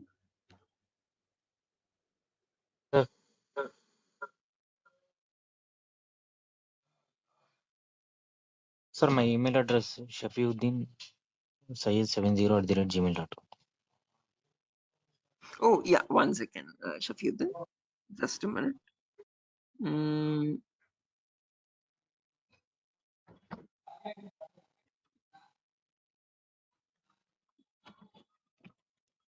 Shafiuddin. SHAFI Yeah, UDDIN UDDIN UDDIN SYED SYED 70 70 @gmail.com.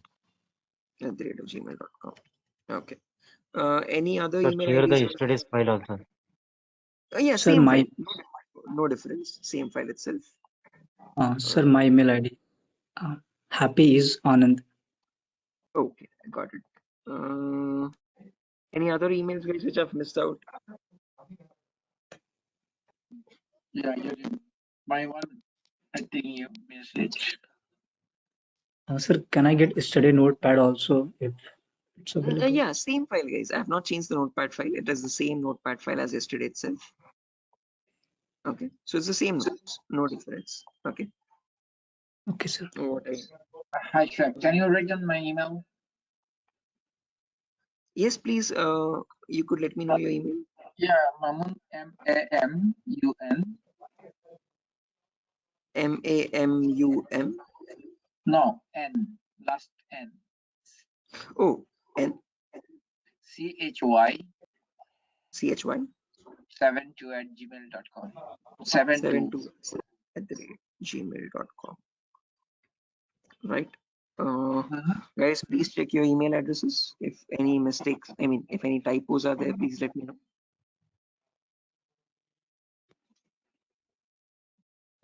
Is that it? That's correct. Okay, perfect. I've attached the textpad file. It is the same notepad file as yesterday, as I've mentioned. Okay, and I've sent it. Sir, there is class tomorrow. Good question. Yeah, again, guys, tomorrow there is no question, no class. I forgot to inform that. Tomorrow is a festival, Ganesh Chaturthi. So wishing everyone a very happy Ganesh Chaturthi. Tomorrow we have no class, guys. We'll have the next class the day after tomorrow. Again, please make the payments, guys. If you have not, I'm taking a short session today just to again confirm on the payments. So the institute will give me the payment list by day after tomorrow. and depending on that, the link might change soon. Okay, so only to the people who have paid or made the fees, you will be getting the new link, guys, to continue the sessions. Okay, so yeah, that's that, guys. Nothing further for our session today. I'll exit and I'll see you day after tomorrow. Hi, Tomorrow there's no Shoaib, session, guys. Shoaib, I have a question. If you are not Raj, can you? I know you started the program. Sorry, the training program. The ethical hacking, right? This one. Yes. This is ethical hacking. So, This is what's your total plan? How you will proceed one by one? That's what I want to know. Your plan. Oh I yeah, mean, once after CH is done, if anyone is interested, we can go with the next advanced course, which is web application pen testing. So I teach that as well separately.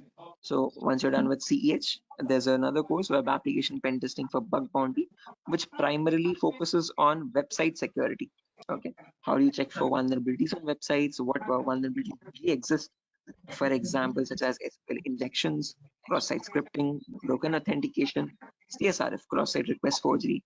These are the vulnerabilities that pen testers need to test for. Okay. The reason why I teach that course specifically is because that is the main booming field in India at the moment, website security, because there's a lot of companies that are coming online. Every business is shifting online. So with the rise in websites, there is a necessity for a rise in website fraudulent activities as well.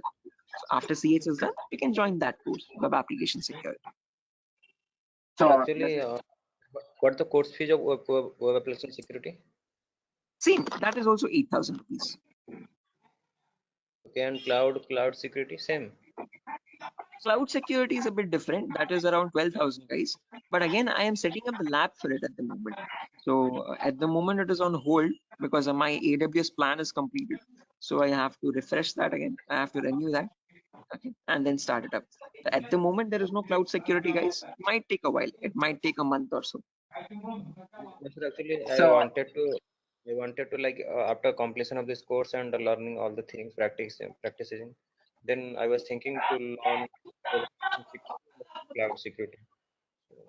Sure, again, as I've mentioned, I'm going to be providing the resources for that in the meanwhile, if you're planning on specifically focusing on cloud security. And once I start a live batch, you can join that batch as well.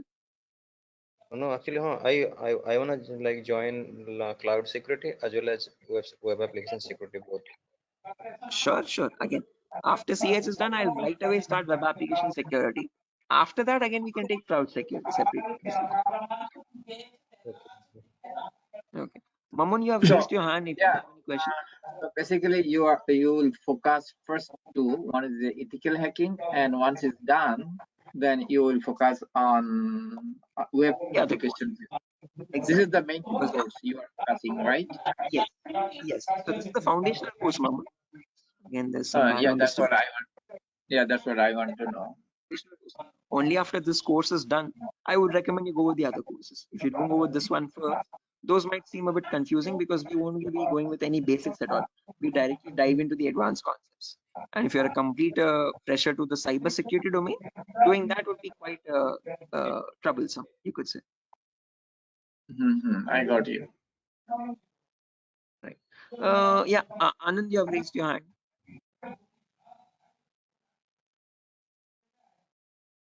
Sir, we are going to learn ethical hacking over here in 8,000 for 45 days, right, sir? Yes.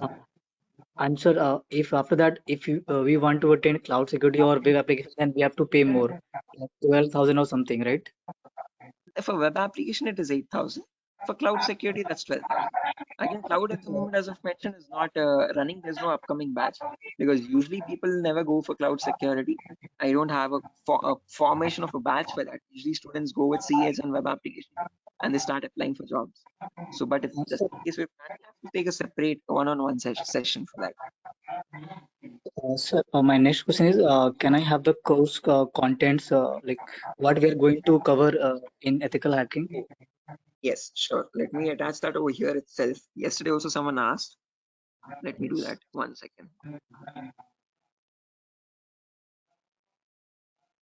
Yes. I've And sir, sent that also, which thank contains you, sir. the course. And my next question is, sir, after like completing this course, after 45 days, are you going to help us to get a job or to build our resume? something like that. I definitely will help you with your resume building. I'll show you a sample resume. I'll show you how to create your own resume. I'll give you the sample interview questions as well. And I will also give you, again, I provide usually this website at the end of the course. This is a website specifically for cybersecurity job roles, jobs.null.community. So you can access this website and start applying for jobs. This is only and only specifically for cybersecurity job roles, nothing else. Okay. So So this to is access website, like we have to pay or it's free? no. You don't have to pay anything at all. This is completely free. You can access, you can see the job listings, and you can see what their requirements are. Okay, and you can start Okay. applying. Because like I don't know like where to apply, like I don't know it. So that's why I'm asking like if Durga Software is going to help us in getting a job or Durga Soft does not have any consultant as of yet, as I mentioned.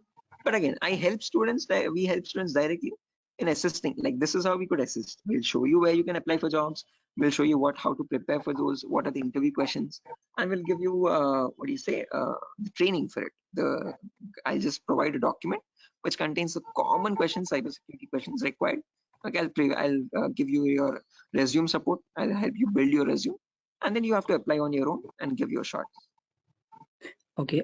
So my next question is like as a fresher, what kind of package we are going to get after doing this course? If you're a complete fresher, then I would assume you would be getting around 40 or 35 to 35 or 40, like okay. Okay. So that's it. I'm done.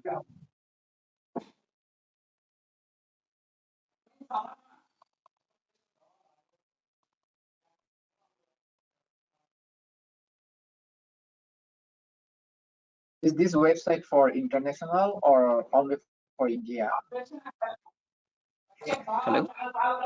Is this website that you are showing, is it for all over the US, so all over the India or All over India, not for US, only for India, guys. okay, great.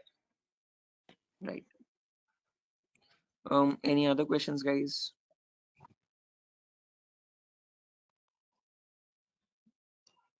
Sir, on day after tomorrow, we are going to start a fresh class or there will be a demo. No demo, no. We'll continue from where we left off.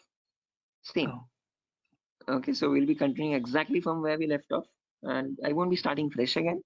But again, if you've missed out one of the previous classes, you'll be getting the recording once you've made the payment. And if you have any questions from that, you can just let me know. We can take a separate backup session for that over the weekend or so. okay, sir. Okay. Any other questions, guys? Please do not hesitate to ask. Sir, can I have one? Like, I want to ask one more question. Sir, is it possible to get a job like without having a certificate Yeah, in a definitely. but Again, as in of interview? Mhm. yeah, in one thing about cybersecurity domain is certification is not a criteria. Your skill set is. So my recommendation to students who are not planning on doing a certification or so is to learn as many courses as possible. So go with CH first, then go with web application security, and start applying your knowledge in freelancing websites. So you have bug bounty programs online where you can start searching for bugs for companies directly and report it to them. And those reports you can include in your resume just to show that you have skill sets required for joining that company. Even if you're not certified, you have performed bug bounty programs, you have assisted companies in resolving bugs and vulnerabilities. So that adds a credibility to your resume without a certificate. Okay, so then you are also going to teach a bug bounty, how to Yeah, find that's a bug. different. After CH, if you're interested, if you are planning to do, you can do the web application security course. That is the bug bounty program. Okay. Oh, in web application, bug bounty is coming in that portion. Yes. We'll be discussing basics of web application CH also, okay, but not in depth. If you want to learn in depth, that's a completely different course. And sir, if I want to move in a government sector, if I want to get a job in government sector, uh, like as a ethical hacker, then like what Government I have to do? sector, they usually go for forensics, Anand. So if you're going with cybercrime departments and all, they usually handle cybercrime frauds and stuff. So for that, they would request forensics course. Okay. So again, we are not providing forensics at the moment, but that's a suggestion. If you're planning on going with the government sector, web application also is fine. Finding vulnerabilities for websites from the government. Okay. If not, if you're going into the cybercrime department, they would request or recommend as a requirement for cyber forensics, understanding how to retrieve a hard disk data, or understanding where a packet has come from, or where the attack initiated. All it comes under cyber forensics. So, sir, there is only one job in government sector like forensic. Most of, again, I had one of the students who was specifically planning for government sector, and he got the job in cyber forensics. So from that experience, I'm talking. Okay. And so in YouTube, in several videos, I saw that people are talking about like if you want to make a career in cybersecurity in government sector, then you have to give SSC exams and then like CBI or IB or UPSC. Then from there they are selecting like as a cybersecurity officer, something like that. So is it true or false? Necessarily, my student which I trained, he did not have any UPSC examination or anything. He just took the course up. He tried to learn a few basic tools from the internet for cybersecurity, forensics, and he started applying for internships in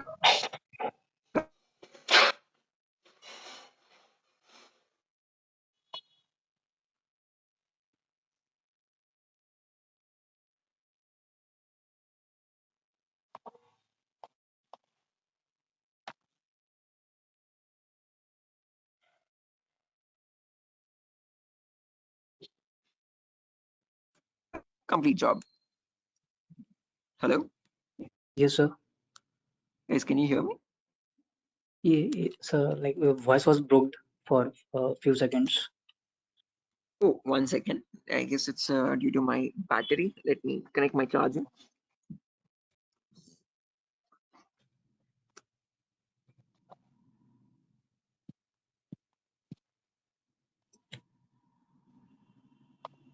Right, guys, can you hear me?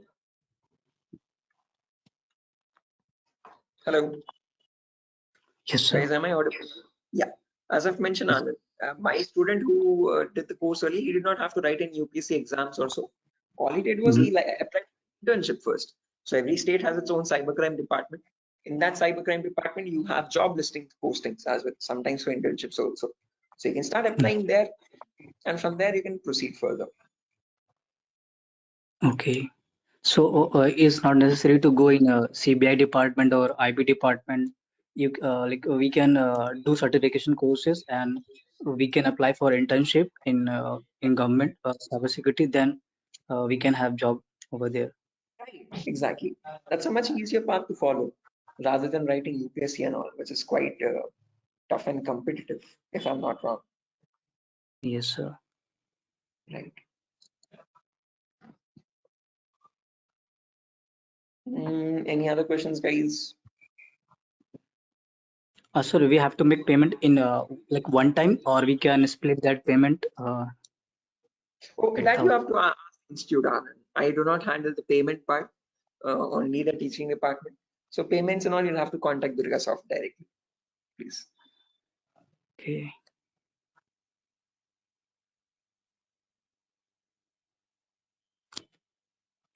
Any other questions, guys? Sir, can I have your email ID? If Yeah, yeah, I've sent you the notepad file, right? That's the same email, cybersecwise@gmail.com. Okay, and then I've also shared a browser that contains the WhatsApp number also. So if you have any questions or queries, you can contact me on WhatsApp. So once the batch is finalized, once all the students are finalized with the payments and all, I'll create a WhatsApp group also. So if you have any questions or so after every session, if you have any doubts or so, you can post your questions in that, and I'll keep so replying. do you have any WhatsApp number? Yeah, as I've mentioned, it is there already in the email which I've sent. Oh, in the email. Okay. In the email, in the Sir, browser, sir, in the browser, you have my contact number as well. okay, sir, it's your or it's a Durga Soft. No, no, no, my number itself. Okay, sir, I will get that. Sure. Any other questions, guys?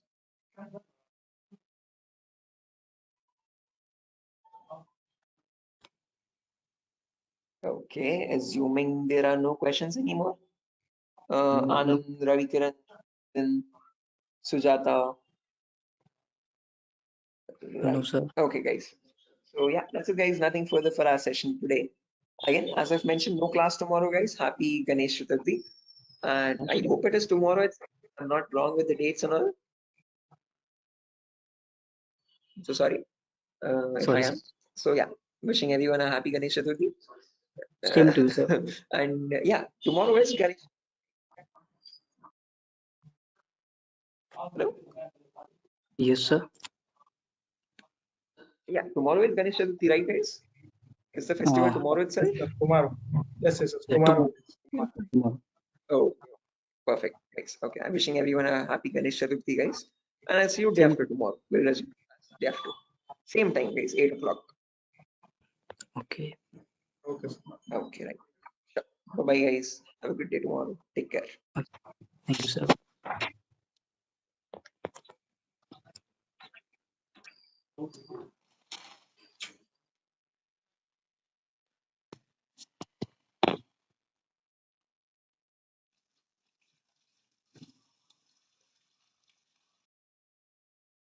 Guys, can you see the screen now?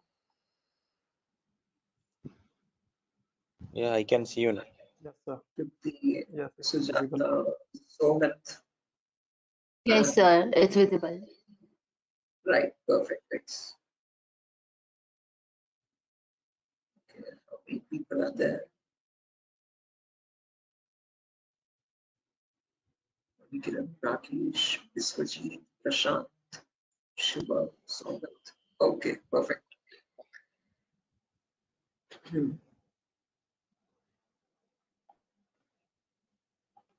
Okay, guys, let's get started with the session without any further. I am already a bit delayed in starting the session, so sorry for that, guys. I was stuck in a work. There was an issue with a security vulnerability actually with one of the organizations, so I was stuck with that. But anyways, let's get started with our class today. With our first session today will be on basic networking concepts. Before I get started, any issue with my audio or video? Anyone? Is everything fine? Can I proceed with Yes, the sir. class? No, actually, we are getting some like noise. A kind Oh, of there's some issue. background. Yeah, Yes, they're we can not call it not as a kind of. not clear. One second. Thank you. 1 second. I'll just change my microphone. Just give me a second for that. Yes, yes.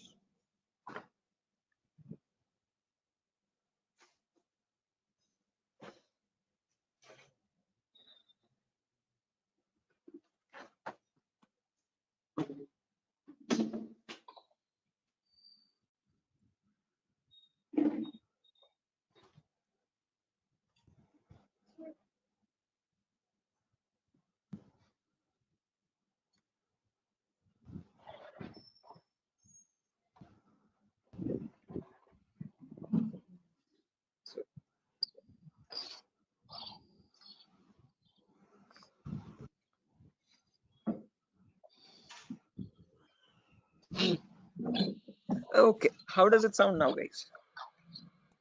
It is audible now. Yes, now it is It's clear. audible. Background disturbance, no kind of issues. Yes, yes. Perfect, perfect, perfect. Okay, guys. So let's get started without any further ado. So as I've mentioned, in today's class, we'll be going with basic networking concepts. We'll discuss what IPv4 addresses are. Okay. So before diving into IPv4 addresses, let's try to understand what a network is and what a host is. Now, these are very two simple words that you keep coming across every single day. Okay. A host is nothing but an information device. Okay. Any information device which is capable of communicating with other devices is known as a host. Okay. It could be a mobile phone, it could be a router, it could be a laptop, a personal computer, or any other device, an information device. Okay, which is capable of communicating with other devices. Now, when you have such devices connected to each other, okay, which can communicate with one another, that forms a network. Okay, so a network is a collection of hosts which can communicate with each other and transmit data. Now, just like how we humans communicate with one another, we have our respective names. Okay, I can address you by your name, You can call me by mine, okay, and we can communicate with one another. We have our unique identities, okay. Similarly, these information devices as well have their unique identities, okay. So when they communicate from one device, when it wants to send packet to another device, it has a unique address for each device, okay, and on that address they communicate with one another, and that address is known as the IP address, guys. IP stands for Internet Protocol. This was built by the US military late in the 1950s or 1960s, okay, and there was IP version 1, IP version 2, IP version 3. All these were unsuccessful attempts. They were you could say experimental. What successfully worked out was the IP version 4, and we are still using that in today's world also. IP version 4 in simple terms is Internet Protocol version 4, okay, and that is what we'll be discussing about in today's class, okay. Anyone here who already knows about IPv4 addresses and who's familiar with these networking concepts? No, sir. Anyone? I'm not familiar, but I know the any some, like whenever I was doing programming, networking programming in college days. So since the networking, I know how to join the circuit networking programming. I know some networking IP address, and also I've studied through MCA curriculum. So Right. Okay, perfect. No worries, guys. Just in case, even if you don't have any idea, we'll be going from the very basics, okay, from the binary itself, okay, to understand what these IP addresses are. Just as a information question, I just wanted to know if anyone was familiar. If not, also, don't worry at all. Okay. So I hope you know why we need IP addresses, guys. IP addresses are nothing but acting as an identity for each device. Just like how we have our names, you can address me by mine, I can call you by yours. Similarly, devices communicate with one another depending on IP address. Okay. Now, how does this IP address look like? Okay. Our names have alphabets in them: SHOAIB, SIVA, Shiva, and so on. So, but IP addresses are completely numeric based. Okay. Specifically IPv4. Okay. IPv4 are completely numerical or decimal addresses. Okay. It's a 32-bit address, first property. Now, what is a bit? A bit is nothing but the smallest data format. Okay. It comprises of either 0 or 1. Okay, and your IPv4 address is a 32-bit address. What I mean by 32 is that it contains 32 zeros and ones like these consecutively. Okay, and these 32 zeros and ones are divided into 4 equal parts. Each part is known as a octet. Okay, octa in the sense 8 bits. Okay, so you have 4 parts, it's 8 bits each. Okay, and each of this is known as a octet. In simple terms, it can also be called as a byte. Okay, and each octet or each byte is separated by a dot symbol. This is how computers know IP addresses to be like. Okay, this language is known as the binary language of zeros and ones, and your computers or information devices all communicate on binary language only. But for us humans, it's quite tough to understand binary. Okay, so we can calculate it now. If you're quite familiar, if you have some experience, you can calculate binary in your mind itself. But looking at it and understanding it's quite tough. Okay, so in today's class, we'll understand how we can convert any binary number to a human readable format, to a decimal number. Okay, decimal numbers are from 0 to 9. Okay, these are human readable, what we use regularly from day-to-day life. Okay, what computers communicate on is binary data. Okay, so today we'll understand how to convert binary data to decimal data and how we can range the IP addresses. Okay, before that, a quick introduction on data formats. As I've mentioned, one bit is nothing but a value of 0 or 1. When you combine 8 such bits, that becomes a byte. Okay, in simple terms, it can also be called as an octet. When you combine 1024 bytes, that becomes a kilobyte. Your textpad files, your contact applications, and all these are in kilobytes of data. Okay, when you combine 1024 kilobytes, that becomes a megabyte. Okay, your PDF documents or your music files are in megabytes of data. 1024 megabytes becomes a gigabyte. Okay, your movie files or larger softwares are in gigabytes. 1024 gigabytes becomes a terabyte. Your hard disk is in terabyte storage data, and 1024 terabytes becomes a petabyte. We have never used petabytes until now. This petabyte data is usually used by cloud organizations. Okay, OneDrive, Google Cloud, blah blah blah. Okay, now let's understand how to convert this bit data or binary data into decimal data. Okay, so what I've done is I've taken down this first octet over here, 10101010, and I've written it down over here, as you can see, in an expanded format. Now to convert this, there are two simple methods. Method number one is there's two simple steps to it, not methods, sorry. Okay, there's one method only. Okay, and with two simple steps. Okay, step number one is you write down the values from 2 to the power 0 all the way up to 2 to the power 7 from right to left. Okay, why specifically 2 to the power? Because this is binary data. You have only two possibilities, either a 1 or a 0. So first 2 power 0, then 2 power 1, then 2 power 2, then 2 power 3, then 2 power 4, then 2 power 5, 2 power 6, and 2 power 7. Let's write down the values for that. 2 power 0 is nothing but 1. Anything to the power 0 is always equal to 1. Okay, that is a mathematical rule. 2 power 1 is equal to 2. 2 power 2 is nothing but 2 into 2, which is 4. 2 power 3 is 2 into 2 into 2, that is 8. 2 power 4 is 16. 2 power 5 is 32. 2 power 6 is 64. And 2 power 7 is 128. Okay, now to convert this number, all you have to do is, just a second guys, let me open up Zoom so that I can draw on the screen. Give me a second.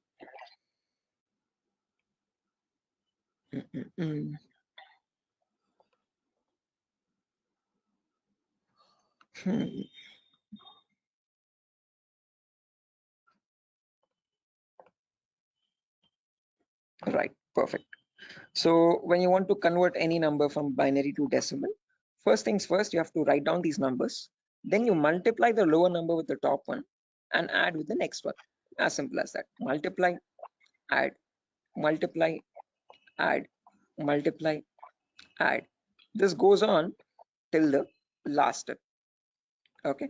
So firstly, 2 power 0 into 0. Anything into 0 is 0 itself. So I've written 0 over here. Then 2 power 1 into 1. That is 2 power 1 is 2. As you can see, I've written the value over here. Into 1 is the value itself, 2. 2 power 2 is 4. 4 into 0 again, we have 0. 2 power 3 is 8. 8 into 1, 8 again. 2 power 4 into 0, 0. 2 power 5 into 1, 32. 2 power 6 into 0, 0. And 2 power 7 into 1, that's 128. Now when I add all this up, 128 plus 32 plus 8 plus 2, that becomes 170. So when we humans read the number 170, the computer does not understand it like 170. It understands it like 10101010, something like on signal, off signal, on signal, off signal, on signal, off signal, on, off, like that 4 times. Okay. So is this clear, guys? Any questions or doubts up to this part? Like how we have converted this binary number to a decimal number? How we know that 170 is equal to 10101010? Any questions for anyone? Again, guys, if you have any questions or doubts, please feel free to raise your hand or let me know. You can interrupt me at any certain point. Okay, no issues at all. If you want me to repeat a concept also, please do let me know. I will repeat it as many times as you want. Okay. So guys, any questions up to this part? How we have converted this binary number to a decimal number? Shiva, Sujata, Bharati, Tripti, Vidyadhar. Who else is there? Hello. Biswajit, Chaudhary, Prasad. Hello. Yeah, Biswajit. Sir, you spoke about binary to decimal conversion. Sorry, decimal to binary conversion. Am I right? No, binary to decimal. I've converted Binary. this number 10101010 to So decimal number 170. all the numbers was converted into binary as a decimal. All the binary number is converted into decimal 170. Right. This specific number 10101010. Okay. How did we do that? We wrote down these numbers 2 power 0 all the way up to 2 power 7. Multiply the lower number with the top one and add with the next one. Multiply and add, multiply and add, multiply and add. And that's how I got the final result as 170. So this 170 in binary is equal to 10101010. Right. Is this clear, Biswajit? Yes, I am clear. I know and I clear. Perfect. If everyone has understood this, guys, I have another number over here, as you can see, 01011010. Can everyone convert this value and give me the answer for that? Take your time. You have the table over here as well. Okay. And as I've mentioned, you need to multiply the lower number with the top one and just go with the next. Multiply and add, multiply and add. Okay. Take your time, guys, and let me know.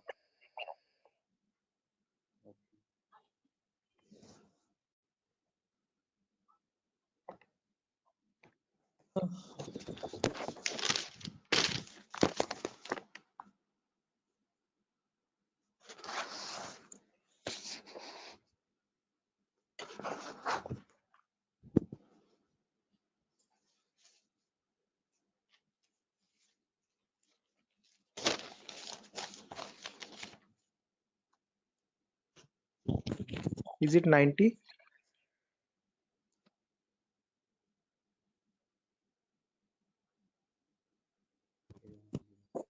Yes, it will be 90. Correct answer, guys. 90 is the correct answer. Anyone else? Sir, are you going to provide us this text file also, or like we have to take notes in the, means handwritten notes? Definitely. I'm gonna give this file at the end of the class. I'll take down all your email addresses, and on your email, I'll send this document directly. You don't need to take any separate notes, guys. I'm gonna send this document file. Just in case, as the class goes on, if you want to take down any running notes to note down any important points also, you can. Okay.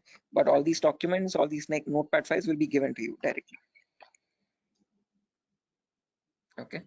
So yeah, guys, I've received a correct answer from a lot of people over here.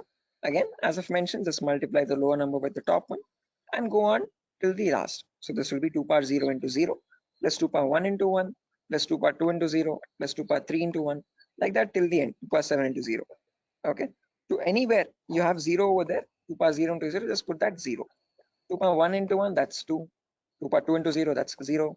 2 power 3 into 1, that's 8. 2 power 4 into 1, that's 16. 2 power 5 into 0, that's 0 again. 2 power 6 into 1, 64. And 2 power 7 into 0, 0. When you add all that up, 64 plus 16 plus 8 plus 2, you get the number 90. Anyone over here who has not got the number 90, guys, please do not feel shy. Again, if you're getting all the right answers, you're doing much great than me. In my first day, I could not solve this at all. Okay, I was a very dumb guy. So please, no shame in that. Okay, it's completely fine. Okay, because you need to get this concept very right in order to proceed with the further concepts. If you're failing at this one, it's gonna get a bit complex further down the lane. Okay, so any questions on this part, please do not hesitate to let me know. Okay, assuming everyone has got this right.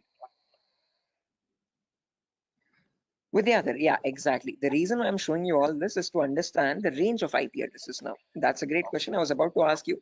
Again, I tell you myself, like in a real-time scenario, you would never have a necessity to convert a binary number to decimal or vice versa. But the reason why I'm showing you this is so that we can understand the whole range. So if you remember, I've told you, IPv4 addresses are 32-bit address. Okay, so in that 32-bit address, if I wanted to get the first IP address, all I have to do is put all zeros everywhere. Okay, now when you put all zeros everywhere, when you convert that, you get the final IP address as 0.0.0.0.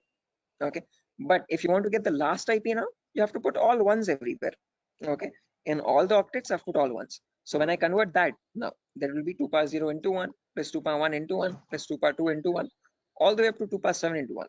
So that would be 1 plus 2 plus 4 plus 8 plus 16 plus 32 plus 64 plus 128. So that is how you get the number 255. Okay, so the last IP in the IPv4 range will be 255.255.255.255. You will never have a number above 255. The reason being, now you know, because when you convert from binary to decimal, the maximum number you can get is 255 only. So you can never have an IP address like 300.250 or 700.150, something like that. Okay, that's an invalid IP. Okay, whatever IP addresses you have, those numbers will always range between 0 and 255. Okay, is this clear, guys? Everyone, why only specifically 255? Yes, yes. Any questions to this part? Perfect. No, this is Now the maximum. Maximum. Yeah, guys, was someone asking a question? No, I just asked you. This is the maximum IP address to be connected, and maximum host to be connected. Yeah, that's the last IP address you could get in the IPv4 range, Biswajit. No, this is the like from 0 to 255 hosts should be connected, I think. Not necessarily. When we talk about IP addresses now from 0000 to 255, we have around 4.3 billion IP addresses in total. Okay. What you're referring to is classes, guys. Class A, B, C. In class C, you can connect only 255 hosts. That is a much ahead concept. We'll reach there tomorrow. Okay. That's class C. Yeah, Vidyadhar. Exactly. Okay. So we have not come up to there, guys. So let's not jump ahead. That might confuse the other students. Okay. So we'll go in a very slow pace. Okay. We'll go step by step. Okay. Let's try to now we know the range of IPs. We know what IPv4 addresses are, how they look like. Okay, and what are the total like numbers, where are they starting from, and what maximum number can they hold. Okay, we know they start at 0000 and they end at 255, 255, 255, 255. Now in between these two numbers, how many addresses do we have is the main question. Okay, how many IPs are there? Okay, so for that, let's try to understand the sequence of sequence of IP addresses. Okay, and again, to understand sequence of IP, there are two simple rules. Rule number one is always start with the rightmost value. So if this is the first IP, 0000, next IP will be 0001, next IP 0002, next IP 0003, next IP 0004. This will go on up to 000255. Okay. After that, can I have an IP like 000256? Is this possible? No. Yes, this is not possible because 255th is the last IP that you can get in any octet. You cannot get a number above 255, guys. It is a very golden rule that you have to remember. Okay. Now, once this octet has reached the maximum value, there comes the rule number two. Only after the rightmost octet has been completely filled, then go to the left value. Okay. And after going to the left value, reset the rightmost value back to 0. Okay. What I mean by that is now this is completely filled. So now this left value 0 changes to 1. Okay. And the rightmost value 255 again resets back to 0. Okay. So next IP after 000255, next is 0010. Now don't directly jump from 0010 to 0020. That is wrong again. Okay. Rule number one, always go with the rightmost value first. So after 0010, you have 11, then 12, then 13, then 14. This goes up to 1255. Okay. After that, 20, then 21, then 22, then 23. Then you have 2255, then 30, 31, 32, 33, then 3255. Like that, it will repeat again and again and again. And somewhere you'll have 2550, 2551, 2552, 2553, 255, 255. Now, both these octets are filled, guys, as you can see. Okay. Again, rule number two. Once the Sir, rightmost octets are filled, what yeah, it signifies? those are the IP addresses, guys. Okay. So those are the IPs that devices can get in total. Okay. Okay, sir, continue. Right. Again, doesn't signify anything. I'm just showing the sequence of IPs. Okay. How do IP addresses progress from one another, one after the other, one after the other? Okay. Like after number one, you have number two, number three, number four. Like that, I'm showing you how IP addresses cycle one after the other. Okay. After So 255, 255. Yeah. is this class C or class B? This is the whole range of IP addresses. We have not come to classes, so forget that classes exist for the time being. Okay, I have not discussed what classes are. Okay, I have not discussed. I have not brought up the word class. Okay, so for the time being, just forget the word called class. When I come into it, then get reminded of it again. Okay, Biswajit, do not confuse.